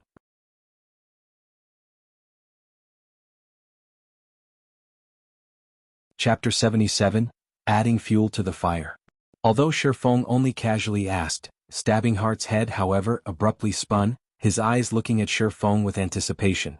With an excited expression on his face he asked, "Could it be, Brother Yi Fong, you have the glimmer chest plate forging design?" Currently, forging designs for bronze equipment were madly fought over by the large guilds, all of them competing with the depth of their financial backing. Nobody could firmly say the remaining number of glimmer chest plate forging designs that would be sold. Maybe the first-rate guilds would buy up all the forging designs. Second-rate guilds' chance to obtain one might never come. If he could obtain a forging design for a bronze equipment right now, then the Assassins' Alliance could stay a step ahead of the other second-rate guilds. They would be able to create a great reputation for themselves and make a large profit. At that time, they would have a greater chance when competing over White River City. However, Sure Fong simply shook his head. Stabbing Heart's excited mood was suddenly extinguished, becoming downhearted. However, after he gave it some thought, aside from the Black Flame Forger and Hammer Trading, there had yet to be a third player who could bring out a forging design. After all, such an item depended on luck to obtain it. "Didn't you want to bid for the glimmer chest plate? I can lend you some money," Sure Fong said in an unhurried tone. Realization struck Stabbing Heart. Sure Fong indeed was very rich. It was obvious that he had considerable possessions from the way he was able to take out 20 silver coins without effort. However, compared to those first-rate guilds, the difference was still far too great. It would be amazing if Sure Fong had 30 to 40 silver coins. Hence, Stabbing Heart said with a sigh, "Brother Yi Fong, it's not that I don't believe you, but the glimmer chest plate forging design's price is just too high. Just 20 or 30 silver coins won't be very useful." "Oh, then how much do you need to bid for it?" Sure Fong confidently asked. Although Sure Fong did not know how much was needed to bid for the forging design, he had over 4 gold coins that he obtained from the 2 forging designs that were sold. The money from these 2 items had already been deposited in his bag, so he was certain he would be able to bid for the third glimmer chest plate forging design successfully. He could also make Stabbing Heart owe him a favor by doing so. In any case, these coins would still end up in his hands. Why would he be against this decision? The results of the glimmer chest plate forging design far surpassed Sure Feng's expectations. With this many guilds going all out, competing for the forging design, it was no wonder there was a game currency shortage causing the price to soar. However, this situation was a very good news to Shi Feng. If Shi Feng did not add fuel to the fire right now, he would not be doing his long period of arduous effort any justice. Stabbing Heart raised 3 fingers helplessly saying, "The competition right now is becoming increasingly heated. According to my estimates, we would need at least 3 gold coins to secure the bid. Otherwise there is no hope for success." "How much do you have on your side?" Shi Feng asked, taking the initiative. He did not intend to lend Stabbing Heart 3 gold coins in a single breath. "I have 2 gold 10 silver. It is extremely hard to collect game currency right now, as the other guilds have purchased almost all of it. I have already planned to give up the competition and instead go and level up," Stabbing Heart said with a sigh. "Then I'll lend you 90 silvers. That way you will have collected 3 gold coins," Shi Feng said, smiling. He immediately selected to trade with Stabbing Heart, placing 90 silver coins in the trade window. Stabbing Heart was suddenly shocked when he saw the 90 silver coins inside the trade window. He did not imagine Shi Feng would possess that much money. Also, Shi Feng had also spent over 10 silver coins just now. Didn't that mean that Shi Feng had at least 1 gold coin on his person? If the Assassins' Alliance did not put all their efforts into collecting funds, then the guild's fluid funds would be similar to the amount Shi Feng possessed. However, they were a second-rate guild, and their guild members numbered over 20,000. They also had a specialized 500-man money farming team. Meanwhile, the money Shi Feng had earned alone was actually more or less the same as their guild. "Brother Yi Feng, thank you truly. I will repay this favor in the future," Stabbing Heart excitedly exclaimed. "However, I can't just let brother take a loss. Tomorrow I will definitely return 1 gold coin to you." Currently, the game currency of God's domain was extremely precious, especially in this period where forging designs were being competed over. Originally, Stabbing Heart wanted to purchase it using credits. However, when he thought about the preciousness of the game currency, it was hard to buy, even if he had the money. Moreover, Shi Feng did not lack credits. Hence, he did not have the nerve to let those words leave his mouth and instead chose to compensate Shi Feng with an interest of 10 silver coins. However, Shi Feng had become slightly speechless as he only wished for credits. He was shouldering a large debt right now. In addition to the workshop and the rent he needed in the future, he was desperately in need of money. What would he do with that much game currency? How could it be as dependable as credits? The earlier he started his workshop, the earlier he could recruit stable party members. When he could enter large-scale dungeons, he would be able better earn money, level up and increase the workshop's reputation, building a better foundation for establishing his guild. If he started too late, it would be hard even to set foot in White River City. Every moment counted right now. "Brother Stabbing Heart, don't say it such. If you didn't show up today, I would not be able to avoid a bloody battle. I owe you a favor, so for these 90 silvers I'll just sell you each silver coin at 60 credits. Every guild would be in need of coins in the initial stages of the game, so you don't have to be polite with me," Shi Feng said in a sincere tone. Stabbing Heart was immediately moved by Shi Feng's words. He thought that Shi Feng was a friend who was worth knowing. If he returned Shi Feng 1 gold coin tomorrow, it would cause quite a lot of trouble to the guild's operation. Moreover, nurturing forgers and purchasing materials required large sums of coins. It couldn't be any better if he purchased them using credits. "I can't thank Brother Yi Feng enough. However, 60 credits is a little too low. I don't have the nerve to buy them at that price, and just saying it would cause others to make fun of me. I'll buy each silver coin for 80 credits for a total of 7,200 credits. I'll transfer them to your account immediately." Stabbing Heart was very joyful. Even if Shi Feng were to have complaints about the matter, Stabbing Heart would still stubbornly transfer all 7,200 credits to Shi Feng. "Brother Yi Feng, I'll be leaving to bid for the forging design first. If you have any problems in the future, please don't hesitate to contact me. I'll definitely go all out to help you." Finished speaking, Stabbing Heart hurriedly left with his subordinates to the auction house. Seeing the additional 7,200 credits in his bank account, Shi Feng helplessly smiled. His opinion of Stabbing Heart grew even more favorable in his heart. Currently, his bank account had more than 20,000 credits. The money for 2 virtual gaming helmets was now secured. At the very least, he would not lose the virtual gaming helmet after the 7-day duration was up and lose the ability to play God's domain. The remaining task he had was to earn even more money and collect some funds before the start of the school's fellowship party. Who knew, he might obtain a great chance at the fellowship party, building an unshakable foundation for his workshop. In Shifeng's previous life, Shadow had obtained a big chance at the fellowship party. It was precisely because of this chance that allowed Shadow Workshop's strength to greatly increase, giving them the confidence to compete with other third-rate guilds over controlling rights for White River City. In this life, since he was to attend the fellowship party, he would not let go of this great opportunity naturally. He would compete for as much as he could. Following which, Shifeng looked for a hotel and rented a guest room there. In Red Leaf Town, the red name above his head was too eye-catching. If he did not look for a way to deal with it, his every action would attract the attention of surrounding players. I never thought I would have to use this item this quickly. Shifeng took out the demon mask from his bag. He could not help but shake his head and laugh. If he did not have this item, he really would have a difficult time solving the matter of his red name. After wearing the demon mask, Shifeng adjusted his facial appearance. His new appearance was very different from his original self. At the same time, his red name also turned green. If others did not possess a high-leveled observation skill, they would not be able to see through his disguise. After confirming that there were no problems, Shifeng placed his remaining 3 gold coins onto the virtual trade center. Each silver coin was sold for 80 credits. Based on the current level of competition, as long as the Assassins Alliance successfully bid for the forging design, those first-rate guilds and other second-rate guilds would most likely be unable to sit tight. The competition then would be more insane than now. Shifeng was not worried that his game currency would not sell. Just as Shifeng was about to leave the hotel, a sudden realization flashed past him. He lightly tapped his own forehead. How could I forget about this thing? Now that I have the demon's mask, how can I not properly use it? Shifeng revealed a bright smile.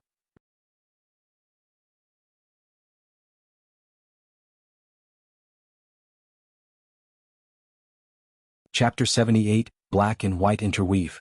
The demon mask was able to hide the user's identity. In God's domain, it would be inconvenient for Shifeng to reveal himself in many matters. However, with the demon mask, he would be able to have another identity to move about in the darkness, carrying out many tasks that he himself could not do. And right now was one such time. After walking out of the hotel, Shifeng took a look at his surroundings. He discovered several players behaving oddly. Their eyes were glued onto the hotel's main entrance as if they were waiting for something. However, due to the effects of the demon mask, these players did not pay any attention to Shifeng. Why hasn't that brat come out yet? Is he planning to stay inside there until his red name changes back? An assassin standing outside the hotel entrance said impatiently. What are you in a rush for? That brat is dead for sure. He actually dared to sneak an attack on Boss Ironsword. He even killed so many of our brothers. The enmity between him and Martial Union has already reached an irreconcilable state. I want to see just how long he can hide. If he were to wait foolishly instead of killing monsters to reduce the weight of his crime, he would need to wait more than 30 hours before his red name disappears. Even if he is currently powerful, after more than 30 hours have gone by, our equipment and levels will surpass him by a huge leap.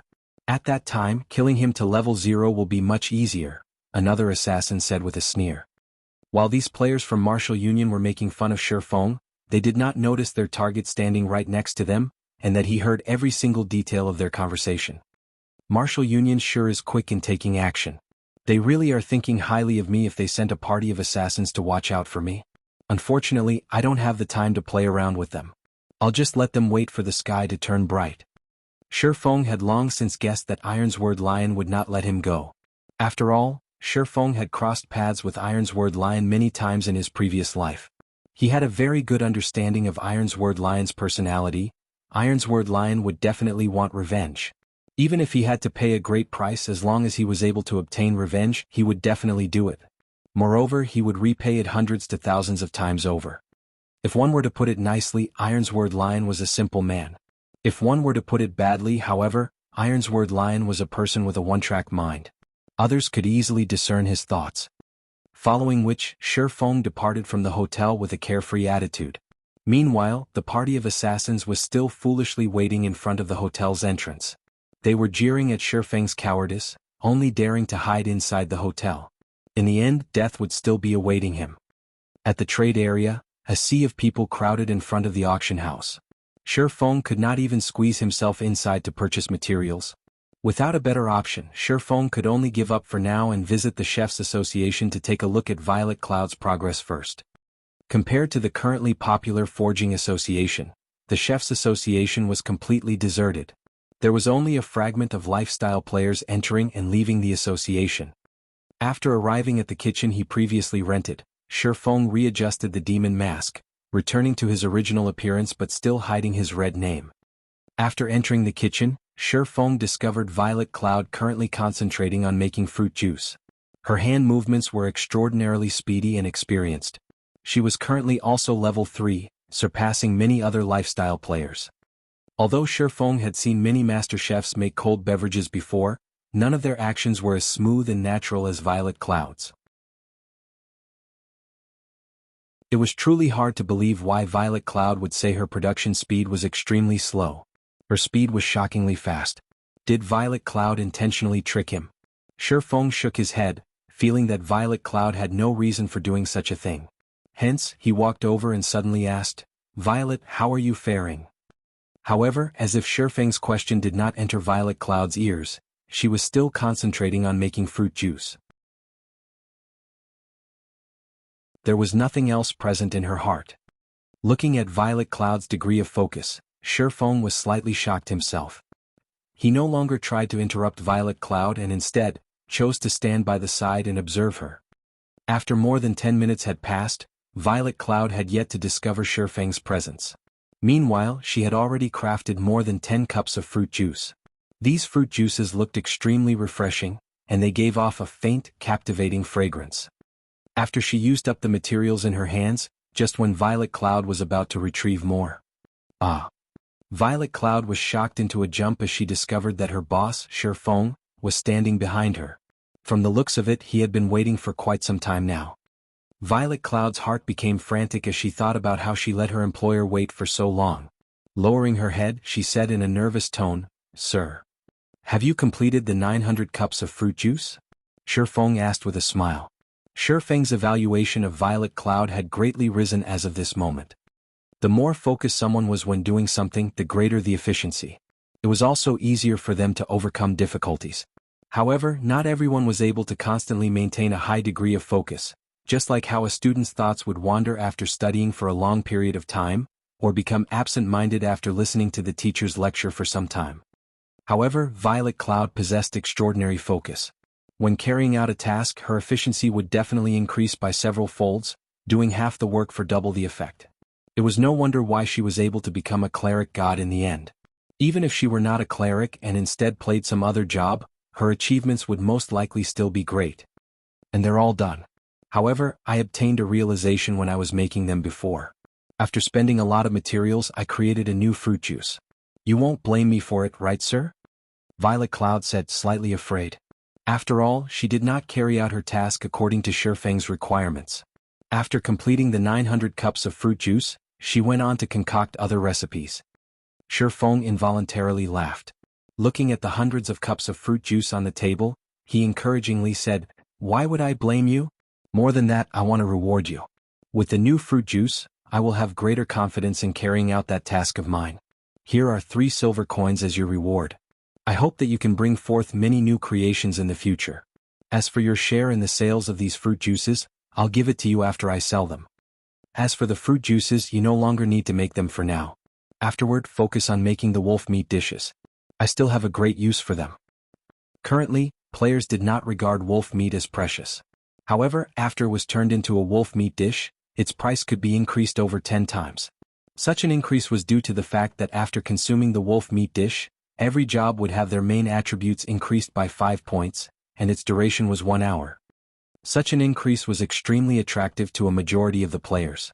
The increase was equivalent to gaining another level, and with it they would be able to kill monsters much more quickly.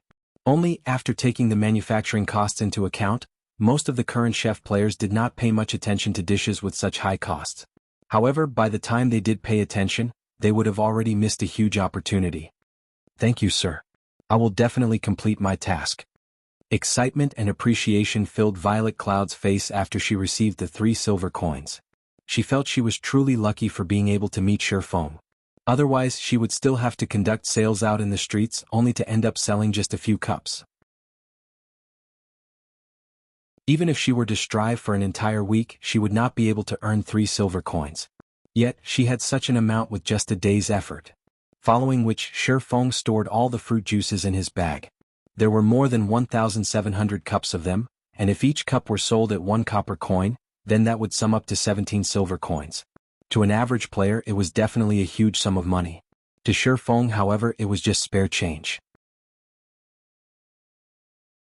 However, Shi Feng did not intend to sell any of them as he had another use for them. System: the glimmer chest plate forging design you have placed on auction has been sold. After deducting the processing fees, a total of 2 gold 76 silver has been added to your bag space. Has Assassin's Alliance won the bid already? Shi Feng called out the official forums.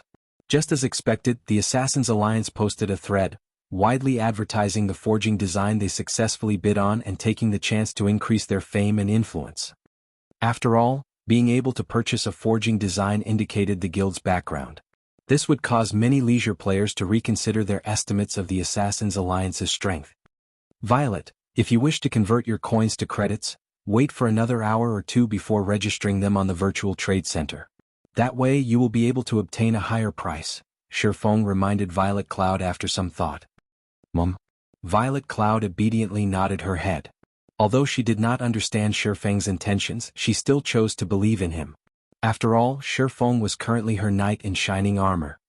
Afterward, Shi Feng gave Violet Cloud another 5 silver coins for her to purchase the materials needed to make the wolf meat dish. He then departed from the Chef's Association, his appearance changing into an older gentleman. It's about time I contacted her. Shi Feng had done all the necessary preparations. Moreover, the Assassin's Alliance had caused the other guilds to start to panic. So, now was about the right time to contact that person.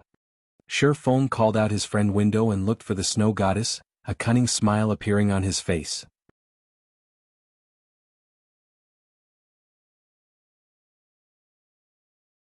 Chapter 79, Mysterious Black Flame. In the core area of Kuruk Fields, one could see groups of grassland lion cubs every 100 meters or so. If a party's positioning were slightly off, they would attract tens of grassland lion cubs towards them. Moreover, at the large tree located in central region of the fields, there lived a level 6 elite grassland lion. That place could be said to be a forbidden area for level 6 players. However, inside this forbidden area, Gentle Snow's party was constantly clearing the surrounding level 6 grassland lion cubs.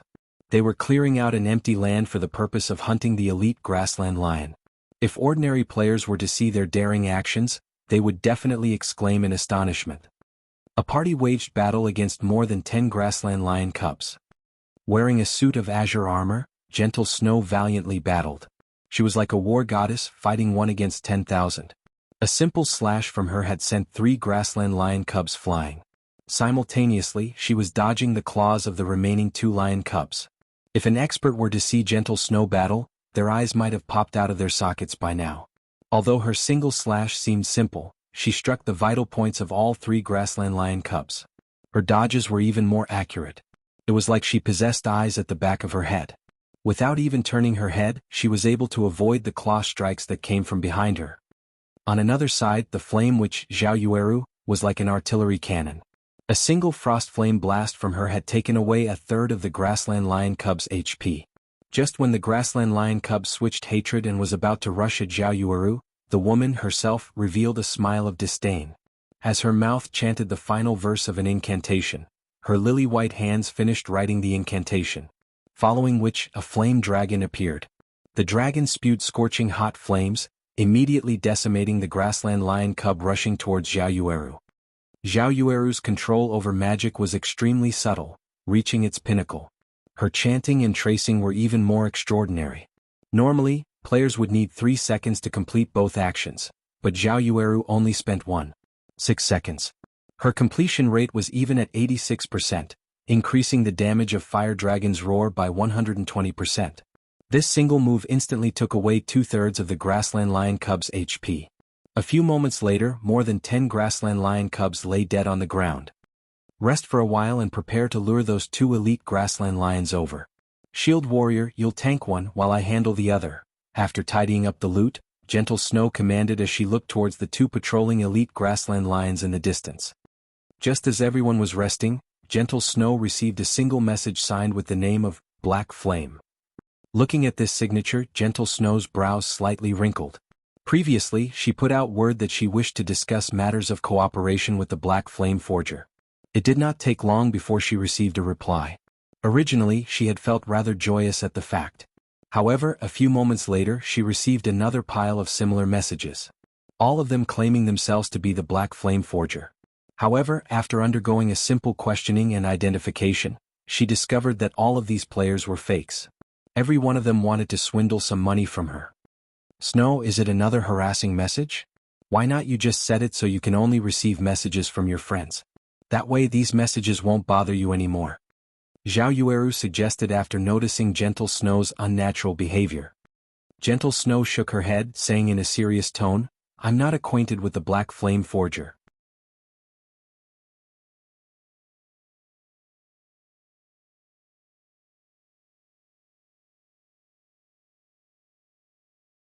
It seems that I finally have some gains after waiting for so long. Gentle Snow revealed a faint smile. From the contents of the message she could clearly feel that this Black Flame was the real deal. Otherwise he would not suggest trading the forging design at the virtual trade center. After all, Black Flame imposters would not have a forging design. What is it? Did the real Black Flame contact you?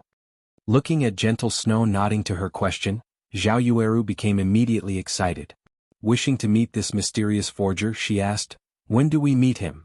Currently, the Black Flame Forger was known by everybody. He was even in possession of a forging design that could increase a guild's influence. After carrying out one questionable action after another, only now did they find out his true motive. Zhao Yueru couldn't help but admit the brilliance of the Black Flame Forger's methods. He paid such a huge price all to control the initiative in the game played by the various guilds. Now, every guild within the area of White River City could not help but get caught up in this spiral. Otherwise they would be eliminated by the other guilds. His unpredictable actions even caused her to feel admiration. He was unlike a certain someone who was clearly just a lucky bastard, yet still pretended to be an expert. Just thinking about that person made Zhao Yueru's blood boil in anger. Compared to the Black Flame Forger, the difference between them was thousands of miles apart. I just contacted him. However, he does not want to add us as friends. He only said he wants to meet at the level 8 map, Physis Canyon, in 4 hours. Physis Canyon isn't that far away from our current location. I'll buy the forging design first, then we'll quickly clear up these elite grassland lions. If we hurry over, we should be able to make it. Even Gentle Snow was clearly excited right now. There were so many first-rate guilds in Starmoon Kingdom, yet she didn't imagine that the Black Flame Forger would actually be willing to cooperate with them. She couldn't help but admit that they were extremely lucky, or maybe that Black Flame had some other plans. In any case, she wouldn't be able to see through the thoughts of this Black Flame. Great. Then let's hurry. If we make him wait too long, it would be terrible if he didn't want to meet us anymore. Zhao Yueru abruptly stood up, excitedly saying so. Look at you in such a hurry. We still have time. Gentle Snow rolled her eyes at Zhao Yueru. She did not imagine that Zhao Yueru would be so interested in Black Flame. Normally she would not be as enthusiastic towards other people she met. Meanwhile, Shifeng, the target of Gentle Snow and Zhao Yueru's conversation, had already departed from Red Leaf Town. He was running towards the White Sand Ruins. The White Sand Ruins was a level 10 monster area. It was also one of the must-come leveling areas for players of Red Leaf Town and several other nearby towns. That was because the quests available here were very numerous. Amongst them there was no lack of guild quests and reputation quests. There were even 2 unique quests here. The rewards for these 2 unique quests were extremely bountiful, and they would bring plenty of benefits to Shifeng when he officially entered White River City in the future. Hence why Shifeng was running to the White Sand Ruins. Just as Shifeng arrived at a sea of white sand, a message from Gentle Snow arrived. The message stated that they had to delay the meeting time by an hour suddenly, and as a compensation, aside from buying the forging design at price of 24,000 credits, they would give him an additional 20,000 credits. Their wealth was practically overbearing. Shifeng did not really mind the delay in time. In any case, he also needed quite some time to complete the quest here. Meanwhile, 20,000 credits was 2 months' worth of salary of a gold-collar worker. Gentle Snow used it as compensation for being late. Moreover, this was only the start of the business between them. Yet, he had already earned more than 40,000 credits. He could not help but admit that there were many benefits for working with a person like Gentle Snow, especially when the person herself was not lacking money. Even the rich from other virtual reality games could not compete with her. Following which, based on his memories, Shi Feng searched for a secret path in the White Sand Ruins. After walking this path for nearly half an hour, he caught sight of a bunker buried in the white sand. 2 level 10 elite black steel dwarves guarded the bunker's entrance. One of the 2 unique quests, Steel Fortress Barusha, could be found inside this bunker.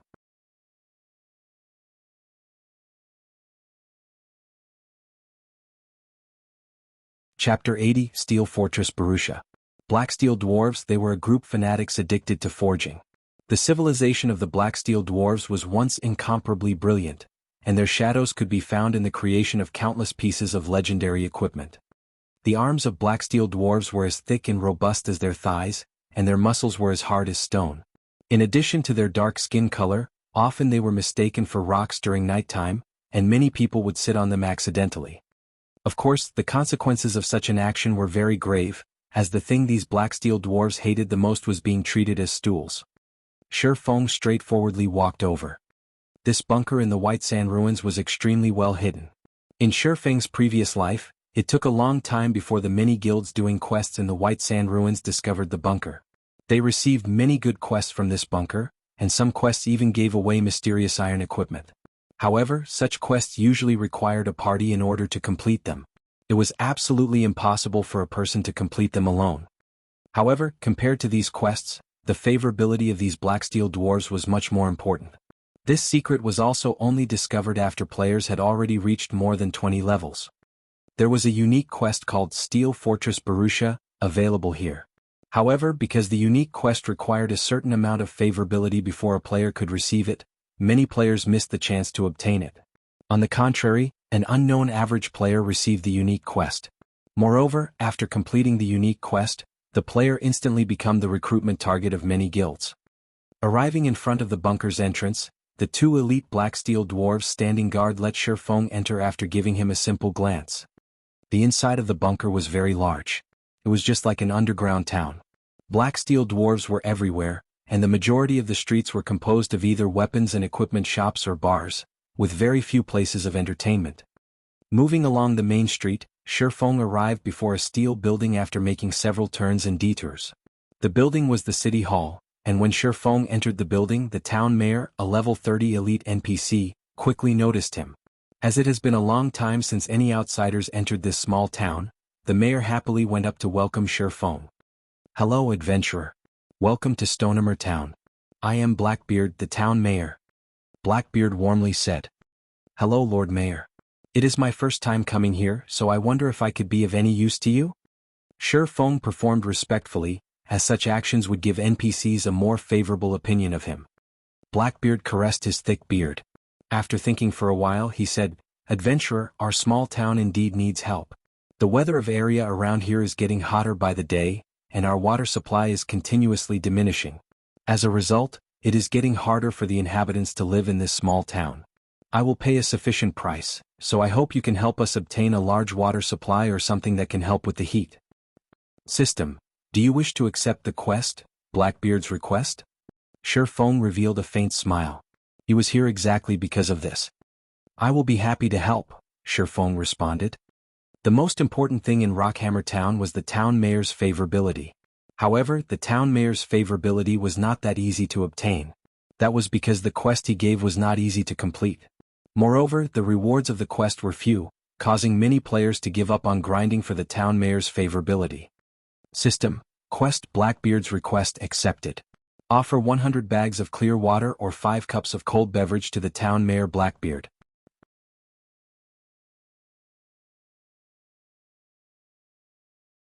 Following which, Shi Feng retrieved the fruit juice he had prepared.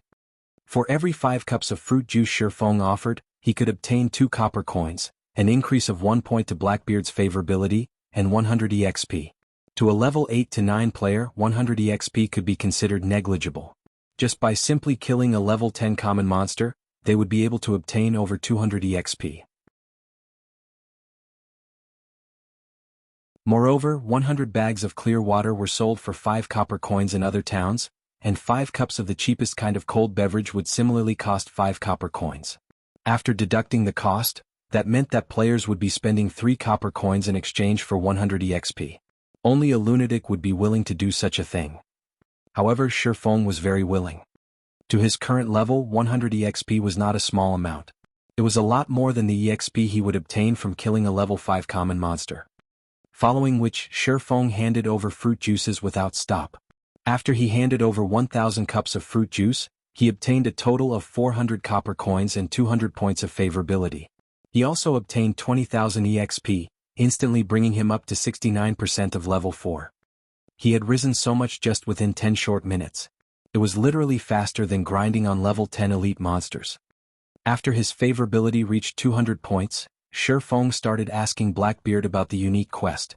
However, Blackbeard remained silent, his eyes darting about, pretending to know nothing about the quest. As expected, my favorability is still not high enough. Shifeng had more or less expected such a result. Hence, he brought out Violet Cloud's new type of fruit juice. Lord Mayor, what do you think about this kind of fruit juice? After seeing this new fruit juice, Blackbeard took it in his hands and gave it a whiff. Suddenly, both his eyes shone as he excitedly said, "This cup completely surpasses the previous 5 cups. Adventurer, I wonder how many of these do you have? I am willing to pay an extra 1 copper coin to purchase it." Shifeng couldn't help but be stunned when he saw Blackbeard's extremely satisfied expression. He did not imagine that Violet Cloud's craftsmanship would be so good as to tempt even an NPC into willingly to concede.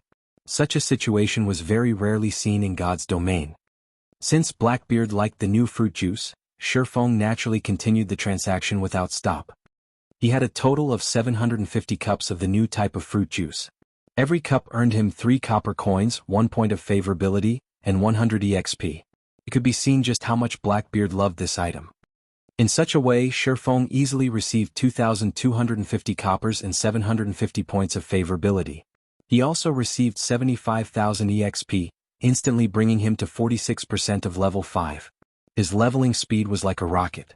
Unfortunately, making the new type of fruit juice required a lot of time. Moreover, Violet Cloud still had other matters to tend to. Otherwise, Shifeng really wanted Violet Cloud to make up to 10,000 cups for him, instantly rushing to level 10 and over.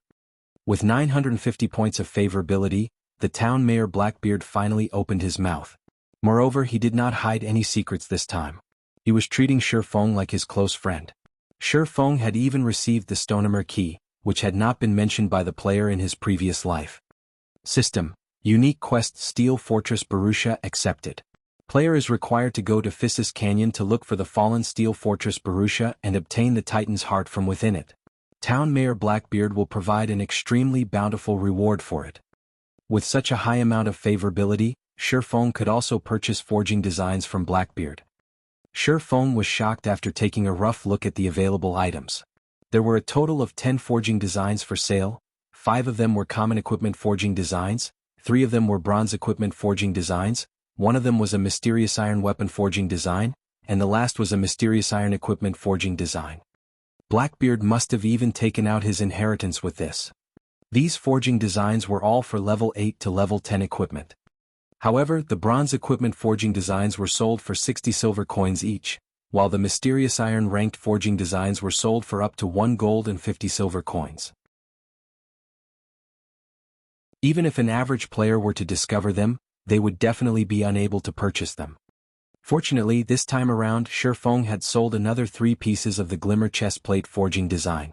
The money he possessed increased by more than 9 gold coins once more. Otherwise, even he could only look at the items with envy. Lord Mayor, these 3 bronze-ranked forging designs and 2 mysterious iron-ranked forging designs, I want all of them. Shifeng simply handed over 4 gold 80 silver. Unfortunately, these forging designs were bound upon purchase. Otherwise, he would be able to earn at least double or triple the amount just from reselling them. The weakest amongst these forging designs was a level 8 bronze equipment. However, even that would bring about an unimaginable improvement to the current guilds. After all, the current highest leveled players were just nearing level 6, while a large majority of the players were still using level 1 or level 2 common equipment. Just imagining when everyone rose to level 8 and every member of a party possessed a piece of level 8 bronze equipment was frightening. After completing the transaction, Shi Feng suddenly received a system notification.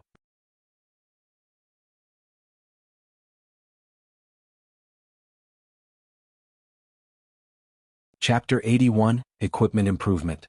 Shi Feng was shocked after reading the system notification. Blackbeard's favorability of him rose to 1,000 points, reaching the level of Revered. System, congratulations.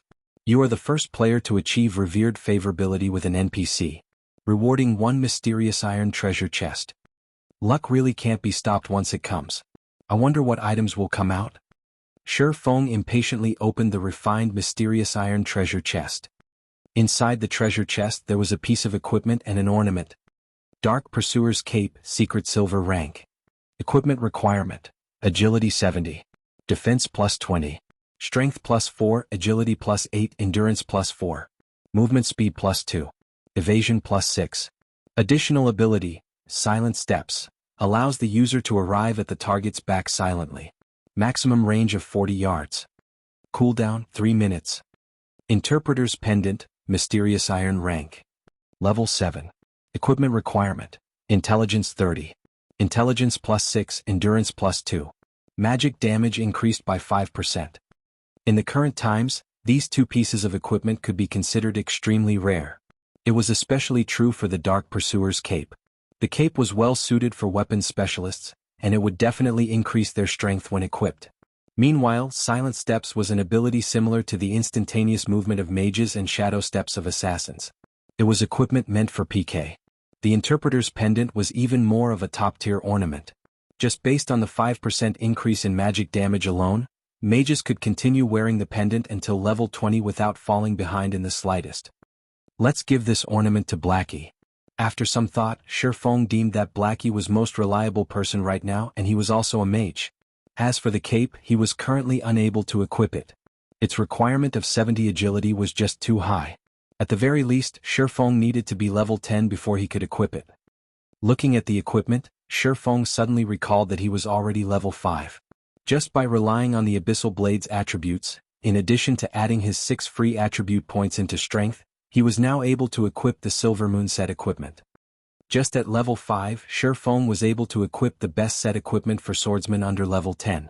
His overall attributes were literally without rival, and the quest he would do later on would become much easier. Hence, Shi Feng added all his free attribute points into strength and equipped the 5 Silver Moon set pieces. Also, now that Shi Feng was level 5, the swordsman's dual-wielding talent had activated. Shi Feng was now able to wield 2 one-handed swords. Shi Feng then took out the secret silver-ranked Crimson Blade, equipping it on his subarm. After completely equipping himself, Shi Feng was shocked when he took a look at his own attributes. There were very few players with attributes like his in all of God's domain. Not to mention the set effects on the Silver Moon set equipment. Effect 1. Attack power plus 15, defense plus 30. Effect 2. HP increased by 10%, life shield, tier 2 after activating, creates a life shield that absorbs 60% of the damage received, with 500 maximum damage absorbed. Effect 3. Damage received reduced by 10%, attack speed increased by 10%. Shi Feng's HP was now close to 1,000 points. With these 3 effects he was even tankier than an MT. His damage output had received an even larger improvement. Wearing a suit of silvery white armor, the pitch-black abyssal blade hanging on one side of his waist while the bloody red crimson blade hung on the other, Shi Feng was like a hero that traveling around the world. There was still some time before the meeting with Gentle Snow, so Shi Feng received 2 advanced quests from Hammerstone Town. They were all quests requiring him to kill level 10 twin-headed snakes. The quests required 20 snake galls and 30 venomous fangs. After completing the quests, Shi Feng would be able to obtain rare ore and forging materials. These materials were all needed to make the mysterious iron equipment and weapon, and normally they were extremely hard to find. After jogging for over 20 minutes, Shi Feng finally arrived at an oasis in the White Sand Desert. There was a group of twin-headed snakes circling nearby. Twin-headed snake, common rank. Level 10. HP 950/950. Although the twin-headed snakes had low HP, An average level 10 player would not be capable of going solo against them. Normally they would need help to take these monsters on. Monsters in God's domain would have a qualitative change once they reach level 10. Their attack patterns were extremely flexible, and they knew how to defend against attacks. These were traits you would not find in common monsters below level 10. Without plenty of battle experience, average players would find it very hard to block or evade their attacks. Apart from this, their attacks would carry an additional special skill, and a slight slip in attention would cost players their lives. As for the twin-headed snake's attack pattern, it would usually attack with one of its heads, while defending with the other. Because of this, a solo player would find it hard to deal damage. In addition to the fatal Fang skill it possessed, as long as it bit a player, they would be poisoned and lose 50 HP every second for 15 seconds. If they did not dispel the poison, an average player would practically lose their lives to it. Shifeng slowly closed in on the twin-headed snakes. Before he even reached the 20-yard range, a twin-headed snake the height of an adult spat out its tongue, rushing towards Shifeng. Since he had been discovered, Shifeng took the initiative to rush over as well. Wind Blade. The abyssal blade transformed into a black streak of light, piercing towards the vital point of the twin-headed snake. The snake reacted extremely quickly. One of its heads immediately bit down on the abyssal blade, preventing the abyssal blade from moving a single inch. Meanwhile, its other head opened its mouth widely, its sharp venomous fangs leaking a bluish-green poison as it bit at Shifeng. Shifeng's other hand waved the crimson blade, the weapon transforming into a red streak as it slashed at the twin-headed snake. Puh!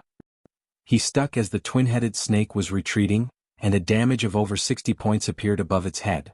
On the other hand, Shifeng only lost slightly more than 10 HP, and he did not retreat even a single step backward.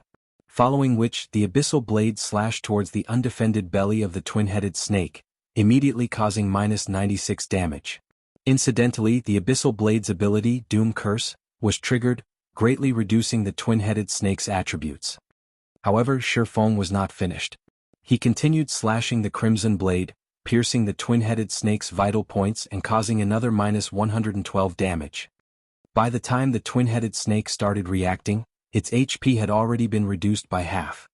When one of the snakeheads bit at Shifeng, he dodged to a side, and his foot stomped on the ground, pushing him forward. His actions caught the other snakehead by surprise, rendering it unable to attack or defend. Double chop. The abyssal blade and crimson blade pierced deeply into the twin-headed snake's abdomen. Shifeng then abruptly pulled on them, slashing apart the twin-headed snake's body and leaving 2 long gashes. 2 damages appeared above the twin-headed snake's head, -156 and -132. In addition, the snake also received a bleeding debuff. The twin-headed snake still wished to retaliate. However, before it could reach Shifeng, it bled itself to death. System: Level 10 twin-headed snake killed. Level difference of 5. EXP obtained increased by 500%. Obtained 1000 EXP. The twin-headed snake contributed a snake gall to Shifeng. Shifeng did not use many skills throughout the entire killing process, mainly only using normal attacks. He easily took care of a level 10 monster. However, Shifeng was still not satisfied. It was especially true for his first piercing attack. The twin-headed snake actually blocked the attack. Otherwise, he would have been able to kill the twin-headed snake with a series of continuous strikes. Shifeng then started searching for his next target. After an hour, Shifeng had killed over 40 twin-headed snakes. His experience rose to 81% of level 5. His leveling speed was like a rocket, and his experience gain was even faster than that of forging equipment. Shifeng couldn't help but have mixed feelings about it. With the entire Silver Moon set equipment in addition to 2 top-tier weapons, killing monsters that were of higher levels became extremely easy. If the situation continued as such, Shifeng would reach level 6 in less than an hour. I'm still missing 3 snake galls and 5 venomous fangs. However, all the twin-headed snakes in this area are already dead. It might take a while for new monsters to respawn. Shifeng observed his surroundings. There was actually not a single twin-headed snake present. Shifeng had no choice but to run to another spot to grind twin-headed snakes. However, just after taking a few steps, 3 twin-headed snakes slithered out from the oasis. Amongst the 3, one of them had larger heads than the other 2, and there was also a horn on each of its heads. This was a snake king patrolling its territory. And a rare elite is it? Shi Feng licked his lips when he saw the twin-headed Snake King, his lips revealing a faint smile. A rare elite was not something that a person could often meet. It would appear randomly, and its strength was slightly more than normal elite monsters. Its drop rate was also extremely good. Being able to meet one depended all on luck.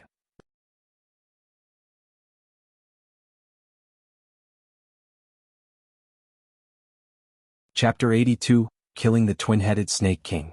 The Twin-Headed Snake King, along with its two subordinates, slowly slithered towards Shi Feng. However, it did not discover Shi Feng's existence. Its tail calmly swayed, and its head proudly raised as it overlooked its own territory.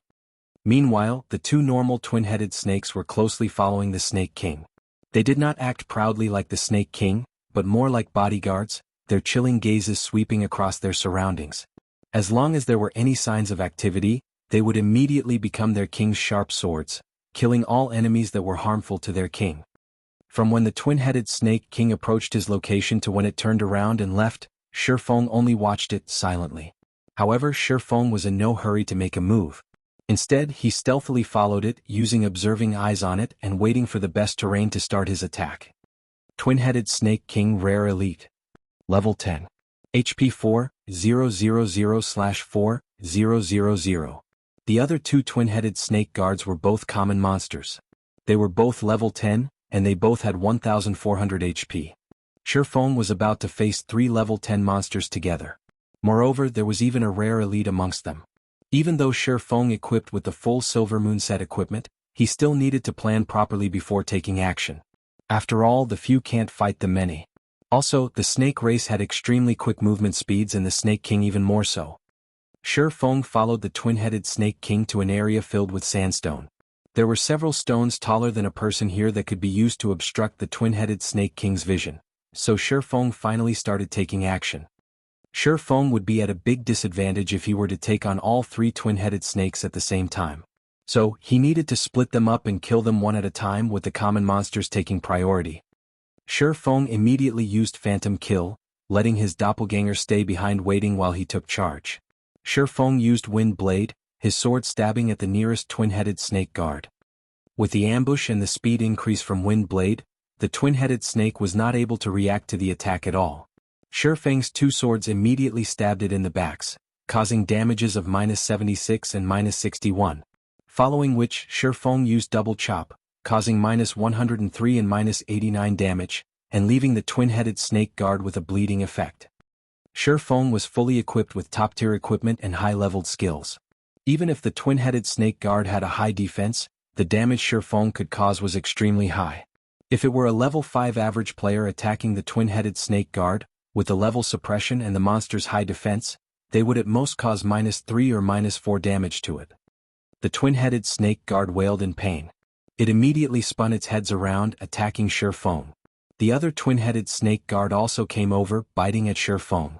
Shi Feng now received attacks from 2 sides at the same time. Shi Feng slightly smiled at this. He used Thundering Flash, sending 3 streaks of thunder at one of the twin-headed snake guards. However, the twin-headed snake guard reacted extremely quickly. One of its heads blocked, while the other bit at Shi Feng. The 3 streaks of thunder were blocked, causing an insignificant amount of damage. Just as the snake's venomous fangs were about to bite down, Shi Feng used parry and activated Windwalk. After blocking an attack, Shi Feng immediately turned around and ran. The twin-headed snake guards would naturally not let go of an enemy who angered them. Slithering at high speeds, they chased after Shi Feng. As for the unharmed twin-headed Snake King, one could see boiling rage in its chilling eyes. It too slithered and chased after Shi Feng.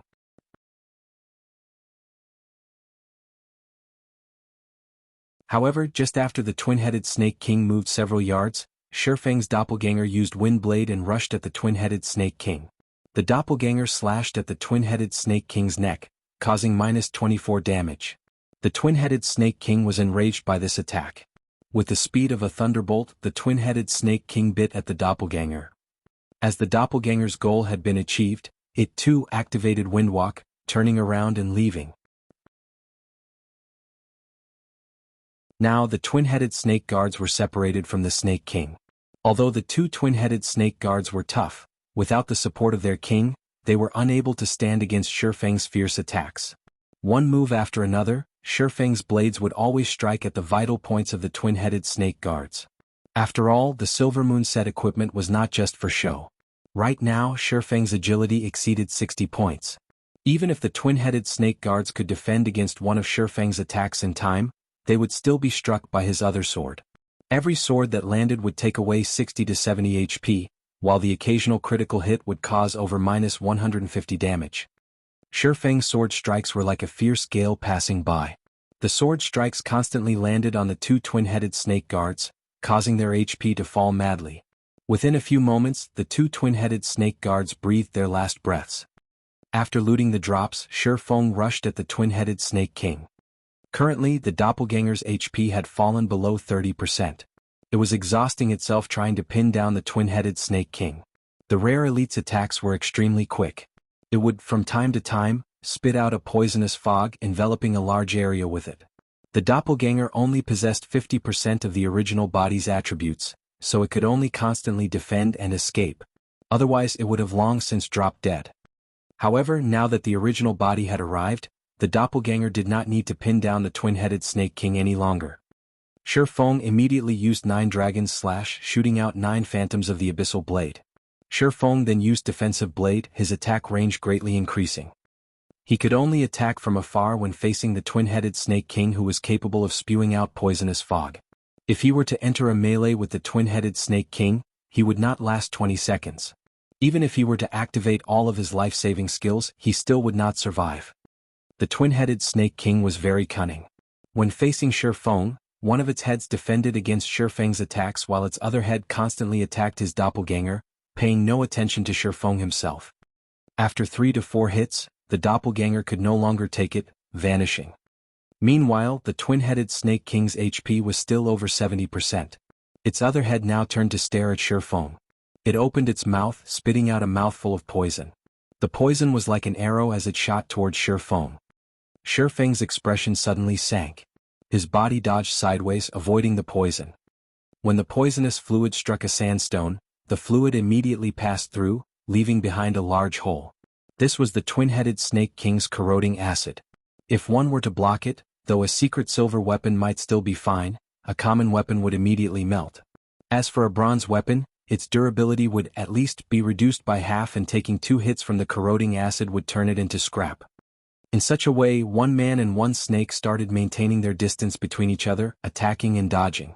Shifeng madly slashed his swords, streak after streak of sword light filling up the area. Meanwhile, the twin-headed snake king's 2 heads spat out poison without halt, leaving behind countless holes. From time to time, it would also fill a large area with a poisonous fog, leaving not even a blade of grass alive. From time to time, Shifeng would be poisoned during battle. After over 10 minutes of constant battle, even though Shifeng was constantly drinking basic regeneration potions as soon as the cooldown was finished, his remaining HP was only at 8%. Meanwhile, the twin-headed snake king still had 14% of its HP remaining. Seeing as both their HPs were low, the twin-headed snake king revealed a sinister look. Its size faintly increased by a fold, then suddenly, it leaped into the air. One of its heads widely opened its mouth, revealing its snow-white poisonous fangs, while its other head spewed out poisonous fog. The twin-headed snake king used an attack pattern that contained both attack and defense, and as long as Shifeng closed in on it, he would be trapped in the harmful fog. Going all out now? Currently, Shifeng could withstand the poisonous fog for 3 seconds at best, or take 1 strike from the snake king itself. Hence, Shifeng took out a bottle of basic regeneration potion from his bag, gulping it down and recovering 180 HP. In his other hand, Shifeng took out a polymorph scroll. Just as the twin-headed snake king was about to land, it was immediately turned into a sheep. Thundering flash. Chop. Double chop. Earth splitter. After a series of attacks, the twin-headed snake king only had 5% of its HP remaining. However, it had transformed back into its original form, while its surroundings were filled with poisonous fog. The twin-headed snake king's recovery speed increased by a fold while inside the fog.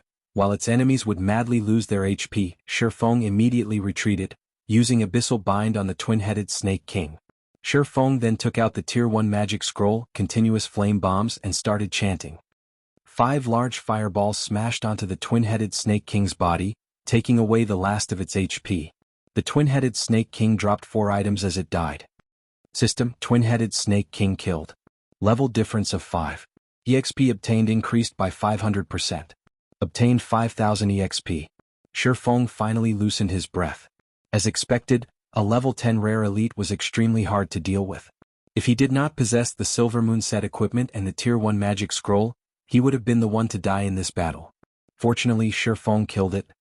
Amongst the 4 items dropped, there was the level 8 mysterious iron staff, Song of Life, meant for clerics. Its overall attributes were quite good, and it also increased the levels of recovery skills by +1. It was absolutely a top-tier staff. The next item was a level 10 bronze cross shield with average attributes. However, shields were considered rare items, so it was already pretty good that one dropped. The final 2 items were the Snake King's Gall and the Snake King's Skin. Both were rare materials in making poison and leather armor. The quest items had already been collected, so after some rest, Feng returned to turn in the quests. He obtained the rare forging materials, and his experience increased to 91% of level 5, just a little more before reaching level 6. Looking at the time, it was not long before the arranged meeting time. So, Feng started heading towards the level 8 area, Physis Canyon.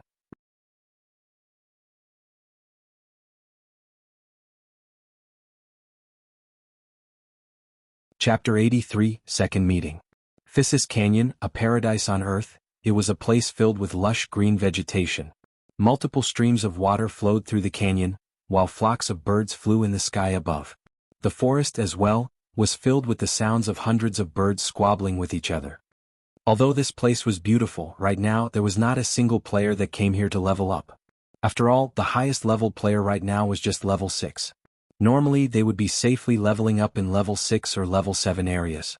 Physis Canyon was a level 8 monster area, and level 9 monsters could even be found in the inner areas. For a short period, there wouldn't be any players coming to disturb this place. More importantly, Feng was here for the unique quest Steel Fortress Borussia. This quest was extremely important for him to establish his future guild. In Feng's previous life, the player who completed this unique quest, just by relying on the quest rewards alone, increased a second-rate guild standing to first-rate. However, now that Feng had received this unique quest, he would use it to benefit the guild he would establish. After entering the canyon, Feng used the demon's mask to alter his own appearance. He transformed the silvery white Silver Moon set equipment into a suit of shining pitch black set equipment. It could be called the Black Moon set equipment. Feng also altered his face into one of an older gentleman, his age around 26 to 27. He then donned a black cloak, his face hidden within the cloak. At first glance, his appearance exuded a strong sense of mystery, allowing others to think he was a man with a story. Feng's getup was somewhat similar to the Night Ranger, only he had 2 long swords hanging on his back rather than a simple black bow. Moreover, Feng was not of the Night Elf race. Now that Feng had disguised himself, nobody would be able to recognize who he was. Even with Gentle Snow's discerning eyes, it was impossible for her to recognize him. Arriving at the meeting location, Feng discovered Gentle Snow and her group had yet to arrive. Feng called out the system notifications, taking a look at the sales condition of the forging designs this time around. Sold out already? Feng looked at the series of notifications, his eyes almost shining. There were over 10 notifications from the auction house, and every one of them notified him that he had an increase of around 3 gold coins. Feng auctioned a total of 20 pieces of forging designs, yet they were sold at an average price of 3 gold coins. One could just imagine how desperate these guilds were. However, compared to the price of 3 gold coins, these guilds that bought the forging designs could also very quickly earn that money back. God's Domain had only officially started 3 days ago. Along with the increase in time, there would be more and more people joining God's Domain. The number of new players might even exceed that of the old players. These new players were the main consumers, and the supply level 3 glimmer chestplates would be unable to meet the demand. In a short period, the value of the glimmer chestplate would not depreciate, and instead, its value might even increase. However, Feng's goal had already been met, so he no longer planned to make more glimmer chestplate forging designs to earn money. Right now his bag was holding over 50 gold coins. These coins were the entirety of the fluid funds of more than 10 large guilds. If Shi Feng were to use all of it to operate a guild, how formidable would this be? Unfortunately, money was not the only thing needed to operate a guild. Shi Feng took out 20 gold coins and registered them on the virtual trade center. After all, he couldn't just keep all those gold coins on hand. If he did that, he would be throwing money away. Based on the selling price right now, these 20 gold coins were worth 180,000 credits. Shi Feng did not imagine things would go so smoothly. He earned so many credits in just 3 short days. However, if he wanted to start a good workshop, such a small amount of money was still insufficient. To start up Shadow Workshop, Lan Hailong invested 5 million credits from the start. In the following month he even invested over 10 million credits. One could just imagine how much money it took to start up a workshop, not to mention a guild with thousands or tens of thousands of members. However, after the workshop and guild were established, things would be greatly different. To a guild, hundreds of thousands of credits was nothing. Shi Feng still needed to earn a lot of money. Hence why Shi Feng had chosen to work with Gentle Snow secretly. "Are you Black Flame?" A voice as crisp as a jade falling to the ground came from behind Shi Feng. Shi Feng turned around, discovering Gentle Snow's beautiful figure walking over while sizing him up. Although it was their second time meeting, he was still unaccustomed to Gentle Snow's attentive gaze. In a slightly deep tone, Shi Feng said, "Correct. I am." Hearing Shi Feng's answer, moreover receiving the information proving Black Flame's identity, Gentle Snow's beautiful eyes focused. She secretly used an observation skill. Suddenly, Gentle Snow stared blankly. She was unable to discern Shi Feng's name. The information only showed him as an unknown level 5. Gentle Snow originally thought that Black Flame only had good forging skills, many lucky encounters, superior strategies, and relatively good gaming skills. She never imagined that Black Flame's gaming skills were not just the average kind of good. He was definitely a top-tier expert. Otherwise, he would not be able to obtain such a high-grade item. Special items that could hide a person's identity, even Ouroboros did not possess a single one of such an item. They had also never heard of any other first-rate guilds obtaining one. Meanwhile, not only did the mysterious man in front of her possess such an item, but Gentle Snow could also feel a powerful strength emanating from the equipment he was wearing. Even though the equipment's special effects were hidden, a single glance at the equipment's delicate make and the magical markings circling it told Gentle Snow that it was a set. In fact, Black Flame's equipment might not be any worse than hers. Her equipment was obtained through the efforts of the elite party behind her. How much time had they spent obtaining them? How did the man in front of her obtain such good equipment? Gentle Snow attentively gazed at Shi Feng. She was even starting to suspect whether or not Black Flame was a player or the leader of a mysterious organization. Otherwise, how would he possess such financial and physical resources to carry out all those tasks? His title of Chief Forger was even publicly acknowledged by the players of Star Moon Kingdom. Just carrying out tasks such as forging and organizing would take up most of his time, so how was it possible he obtained such a good set of equipment?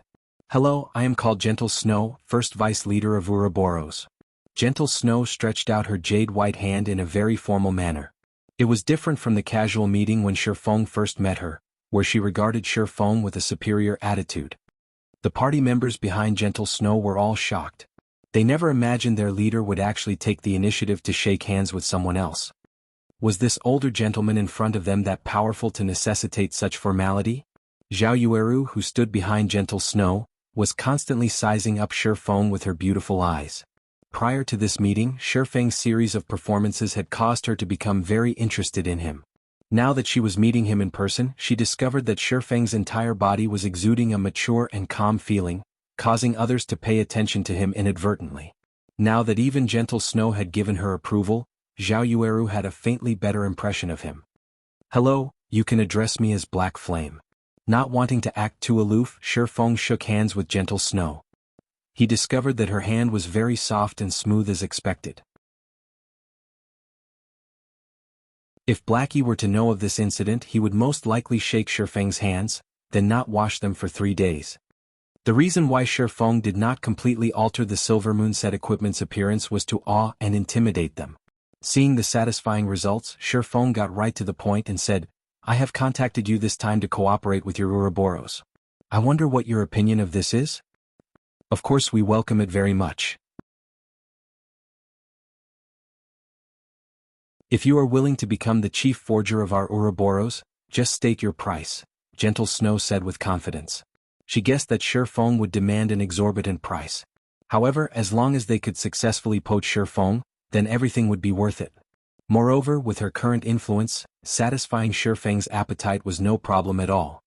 Miss Snow, I think you are misunderstanding something here. I will not be joining your guild. Instead, I will be using an equal status to cooperate with your guild. If Miss Snow is unable to make this problem clear, we do not need to continue this discussion. Finished speaking, Shifeng turned to leave.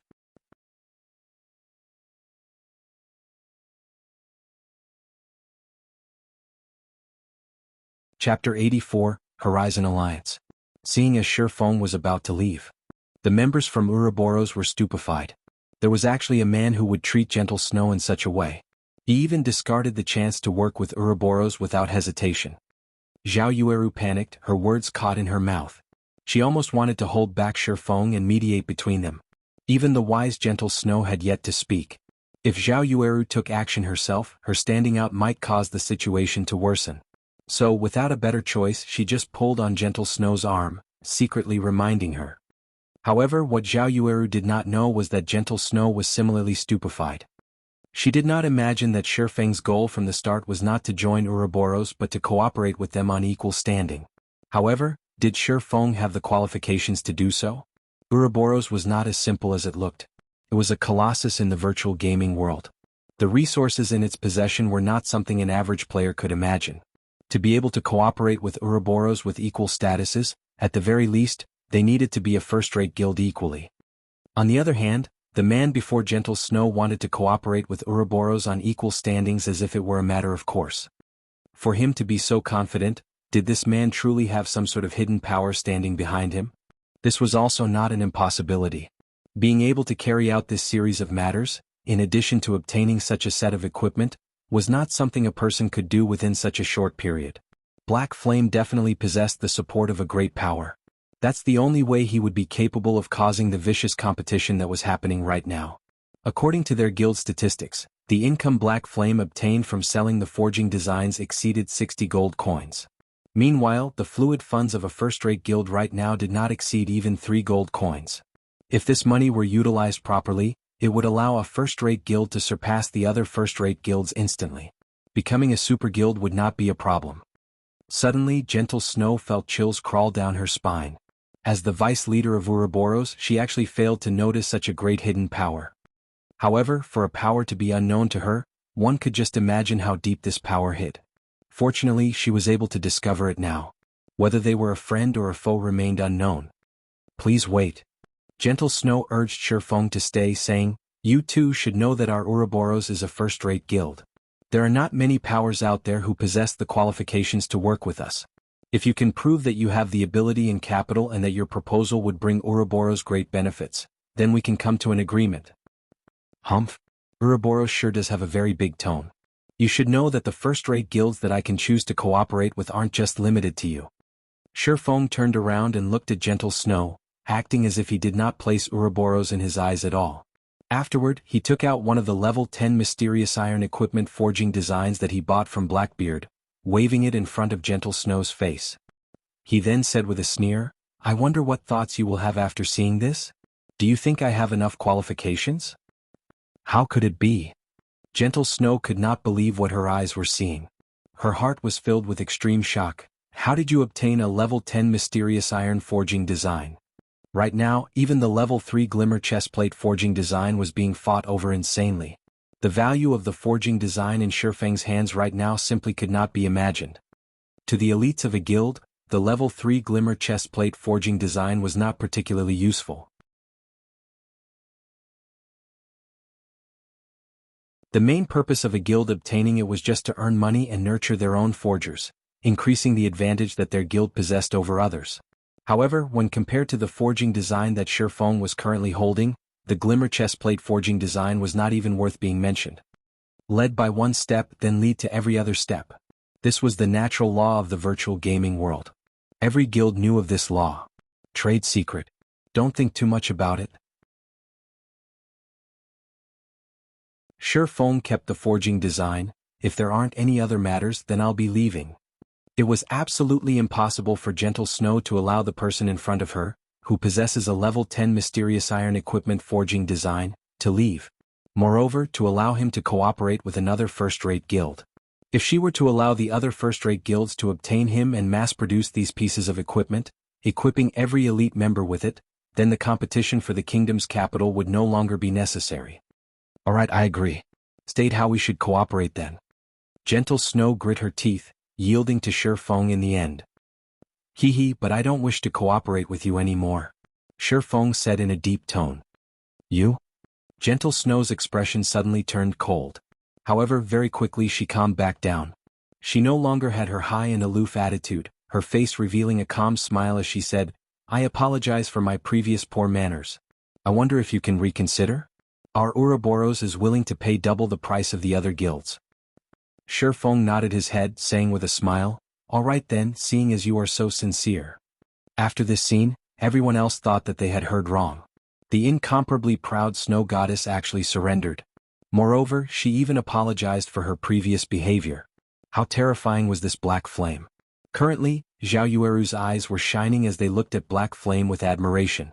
She knew full well how proud and intelligent Gentle Snow was. Since meeting her, Zhao Yueru had never seen a person who could make Gentle Snow apologize. I wonder how you wish to cooperate?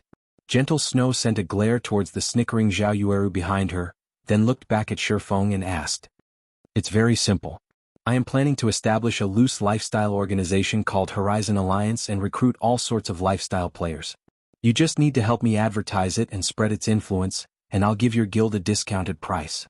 I'll even sell you equipment and tools that are unavailable to the public, Shifeng unhurriedly said.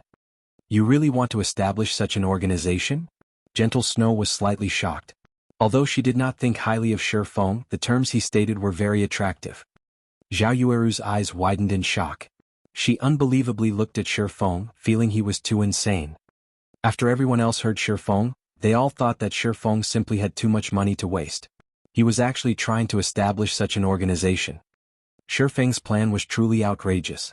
It was utterly impossible to unify all the lifestyle players.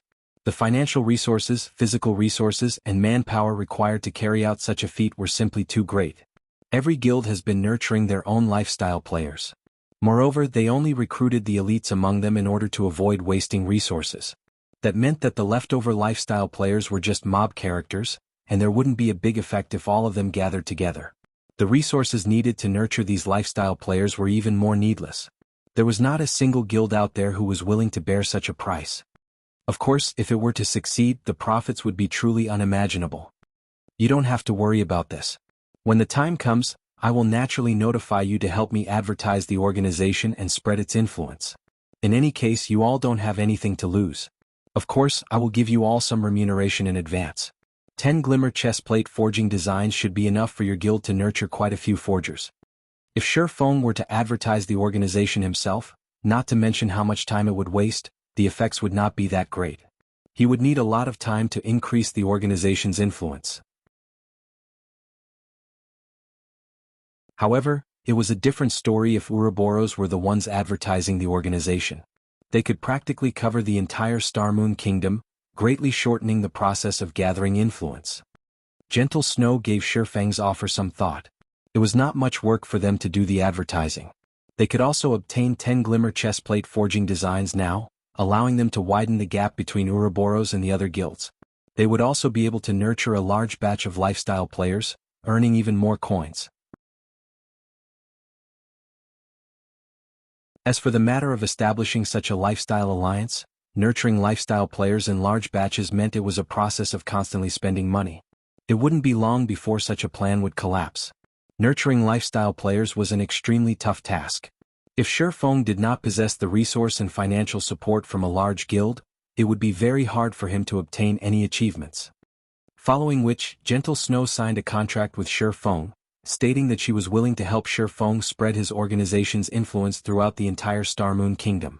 After doing so, Shifeng must repay her with 100 pieces of level 10 mysterious iron equipment. At the same time, Ouroboros will be able to purchase equipment and tools from Shifeng at the discounted price. Gentle Snow looked rather happy after receiving the 10 glimmer chestplate forging designs. She passed the forging designs to an assassin, letting him take the forging designs back to the guild. Then she looked toward Shifeng, inviting him. I see that the number of humanoid monsters is quite high here. Although their levels are slightly higher, it is a good place to level up. Why don't you level up with us? It would be much faster than leveling up by yourself.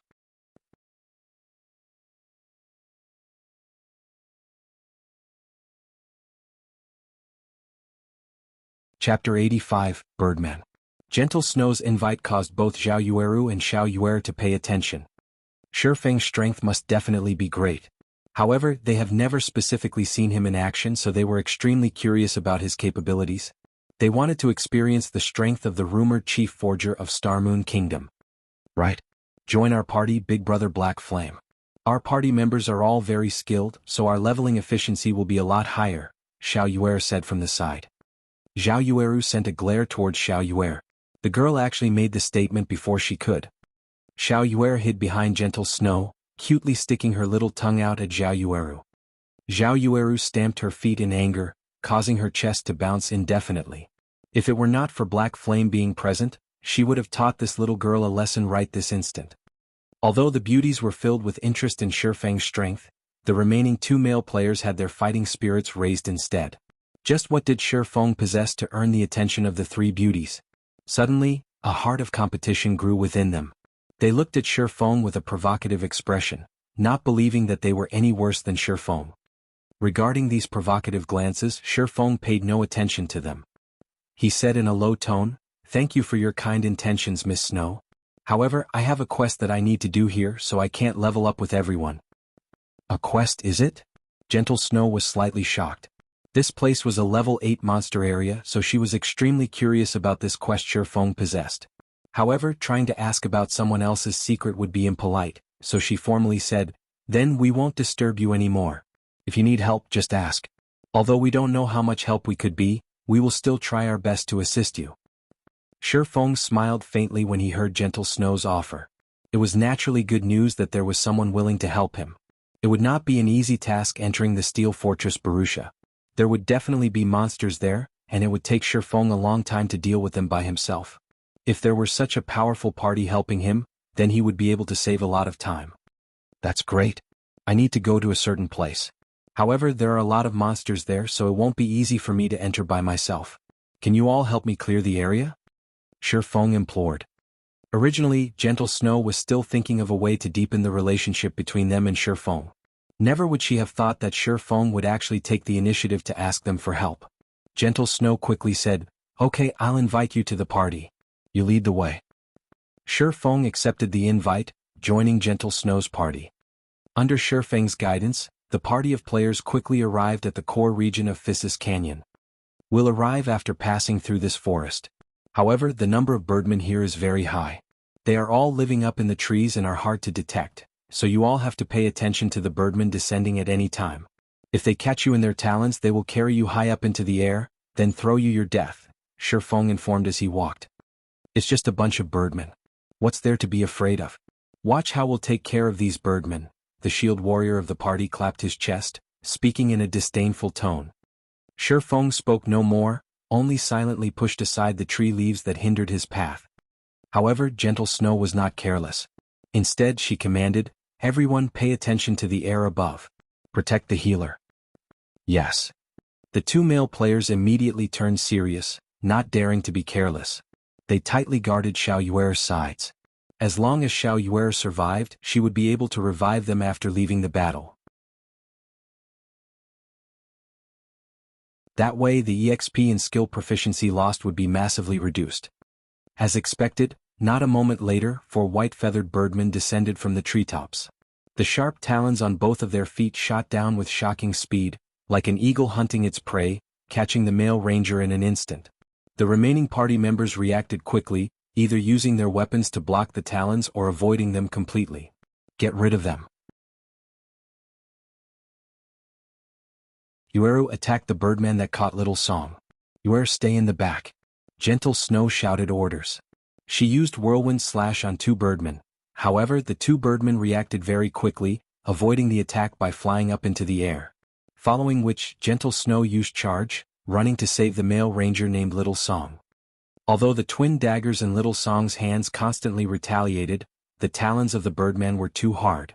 No matter what he did, he could not hack away the talons gripping his shoulders. Although he wanted to attack the birdman directly, his position prevented him from landing a hit on the monster's body. He could only helplessly dangle, slowly rising into the air. Zhao Yueru used a flame explosion on the level 9 birdman's wings, causing -53 damage. The flames burned away some of the birdman's feathers, causing the birdman to plummet from the sky instantly. Gentle Snow was already waiting down below by the time the birdman landed. She directed a cleave at the birdman's neck, sending the birdman and its prey flying with the attack and causing -61 damage. Facing the level 9 birdman, Zhao Yueru and Gentle Snow dealing such a high amount of damage despite the level difference of 4 levels was quite good. The injured birdman looked pitiful. However, birdman had a total of 1000 HP. Just this amount of damage was nothing to it. It would be better again after rubbing some spit on its wounds. Moreover, it was the first time Gentle Snow and the others dealt with the attack patterns of flying monsters. They did not know any effective attack patterns and battle techniques. Although Gentle Snow's party managed to save the ranger, they were still at a disadvantage against the 4 birdmen hovering in the sky. Aside from Gentle Snow and Zhao Yueru, who managed to deal over 50 damage to the birdmen, the damages dealt by the ranger and the shield warrior did not exceed 20. However, it was not because they were weak but because the birdmen were wearing leather armor, their defense was not low. In addition to the level suppression, the 2 male players would be unable to deal any significant damage. What is this brat trying to do? He still hasn't helped out after all this time. He is even watching from the side. Is he just a paper tiger? The shield warrior, unable to stand by idly and watch, ridiculed Shi Feng in a soft tone. However, just as the shield warrior finished speaking, Shi Feng took action. With an abrupt leap, Shi Feng jumped past the trees, arriving in the treetops. Now that Shi Feng's agility had reached 40 points, in addition to activating the hidden skill, Flying Steps, he was able to leap around the treetops effortlessly like a martial arts expert. His swords then landed on the birdmen flying in midair, one after another. Every slash from Shi Feng's swords caused -160 damage, at least triple the amount of what Gentle Snow and the others dealt. This caused the shield warrior and ranger to shut their mouths immediately. Zhao Yueru watched Shi Feng leaping around the forest with a face filled with admiration, both her eyes glistening radiantly. Zhao Yueru as well was slightly captivated. Black Flame was definitely not like some person who had dogshit luck. Only Gentle Snow remained very calm. However, Shi Feng's way of battle had truly given her some enlightenment. She felt that her previous ways of battling were inflexible, unable to accommodate different situations. However, she was not to blame for this. The previous virtual reality games that were available did not contain such a flexible battle styles. It would not be easy for her to change in such a short period. A short moment later, 4 of the hovering birdmen fell dead. Their bodies fell heavily to the ground, dropping several copper coins and some light feathers. Let's go. Shi Feng sheathed his pair of swords after landing on the ground. He then walked in the direction of his destination. Big brother Black Flame, don't walk so quickly. Teach me how to battle as well, alright? Zhao Yueru excitedly chased after Shi Feng, hugging Shi Feng's arm and shaking it. This is a technique for melee jobs. You don't need to learn it as a cleric. Shi Feng did not think that Zhao Yueru would be so easygoing and unrestrained. She was completely different from the distinguished person she would be several years later. You little girl. Just a moment and you're already making trouble. Didn't Big Brother Black Flame already say it? You're not suited for it. Zhao Yueru pulled Zhao Yueru away, panting in rage. Unconsciously, the way she referred to Shi Feng had changed as well, suddenly becoming much more intimate.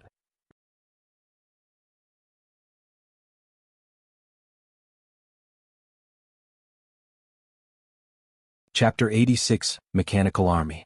Watching Shi Feng's back, Gentle Snow grit her teeth. When she thought about the horrifying amount of damage Shi Feng previously dealt and his extraordinary battle methods, she suddenly felt Shi Feng was even more opaque to her than before. She knew all of the top-tier experts in the virtual gaming world. However, she had never heard of a top-tier expert such as Black Flame. The equipment she was currently wearing could be considered the pinnacle amongst the current players. Both she and Shi Feng were level 5 as well. However, the difference in their damage was actually so large. Just how excellent was Shi Feng's equipment? Could it be that he was wearing a full set of level 5 mysterious iron set equipment? What Gentle Snow did not know was that the Silver Moon set equipment Shifeng wore was the best set equipment for swordsmen below level 10. Its attributes were much better than level 5 mysterious iron set equipment. In addition, Shifeng possessed a magic weapon and a secret silver weapon. Also, because of the effects of the abyssal blade, Shifeng could deal damage to the birdman while ignoring the level suppression. So, his damage would naturally be extremely high. On their way through the forest, the number of birdmen they met constantly grew. However, even if they were to face more than 10 birdmen at a time, these birdmen would still be killed off very quickly. Such a result was because of Shifeng's horrifying damage in addition to the shield warrior holding off the monsters and Gentle Snow and the others becoming more familiar with the battles. The leveling efficiency of Gentle Snow's party right now was much higher than before Shifeng joined them. Half an hour later, Shifeng and the others finally arrived at the ruined lands. Although it was called the ruined lands, in reality, it was just a gigantic crater. Cave systems of various depths and sizes could be found inside the crater. If one entered deep into a cave, they would easily become lost within it. Big Brother Black Flame, is this the place where you have to do your quest? Zhao Yueru moved closer to Shifeng's side, flipping her fine black hair and asking in a soft tone. After being in such a close range with the witch, Zhao Yueru, and seeing deep cleavage revealed by her red robes, it was impossible for Shifeng not to have thoughts about it. Even if he did not possess any evil intentions, it became much harder for him to pretend to be profound now. We'll reach it once we go down this path. However, there are too many birdmen circling in the sky, so won't be easy to get over there. Shifeng deliberately shifted his gaze to a side, watching the sky above the canyon that led towards the large crater. The shield warrior and ranger no longer belittled Shifeng's reminder this time. Instead, they held a hint of reverence towards Shifeng now. Taking precautions, they looked towards the birdmen in the sky. On the way to this place, it was only thanks to Shifeng that the two of them did not end up dead.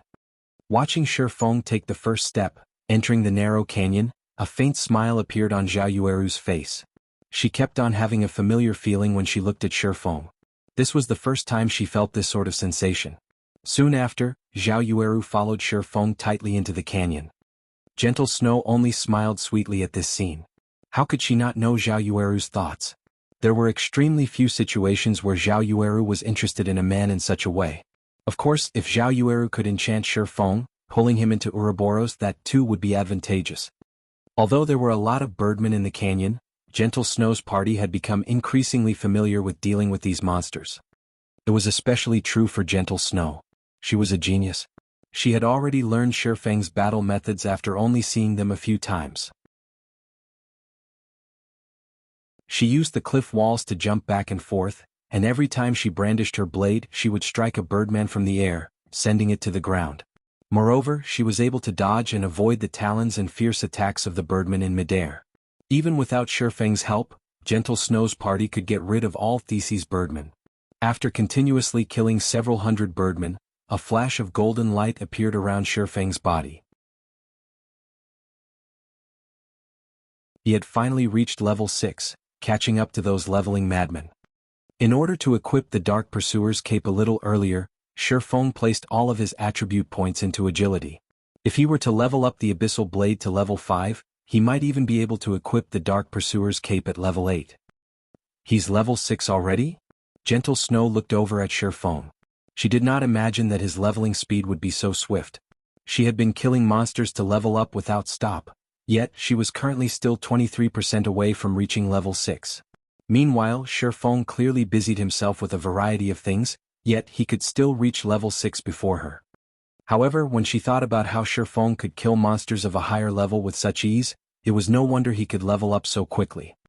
You want to go to that place? The number of monsters there is just too high.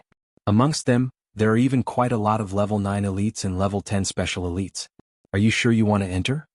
After arriving at the deeper regions of the large crater, Gentle Snow suddenly discovered that the place was filled with wandering mechanical golems. She could not figure out just what kind of quest Shifeng had received that actually had such a high difficulty. Even if Shifeng were even more powerful than he was now, it was absolutely impossible for him to enter that place. The mechanical golems were around a person's height. Mechanical Golem, Common Monster. Level 9. HP 1, 500/1, 500.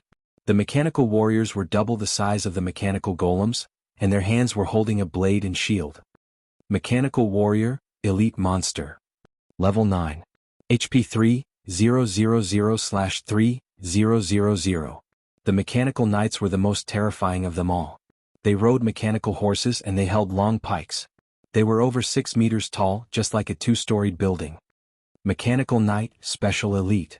Level 10. HP 7000/7000. In the deepest parts of this horde of mechanical monsters, there was a pair of tightly shut steel gates. However, the number of mechanical puppets and mechanical warriors was just too ridiculous. Just from a simple glance, Gentle Snow estimated over 800 of them. Moreover, in the deepest parts, there were over 100 mechanical knights tightly guarding the front of the steel gates. Clearing all of those mechanical knights without a 1,000-man elite army was only a pipe dream. The amount of these mechanical monsters simply caused one despair. Even being more than 100 yards away from these mechanical monsters frightened Zhao Yueru and the others. The mechanical army would be unparalleled if they were to rush over altogether. The army would be able to annihilate Zhao Yueru and the others instantly. Big Brother Black Flame, are you really going to go? You will definitely die. Even though Zhao Yueru was confident in her party's strength, just based on the standards of their level 5 party, clearing the surrounding mechanical golems and mechanical warriors was already a huge problem, not to mention the mechanical knights. A single mechanical knight might be enough to get rid of them all, let alone facing 100 of them. I must go there. However, we need to clear these golems and warriors which are just hindrances first. Shifeng nodded his head. Then let's slowly lure them over and kill them, clearing the way bit by bit.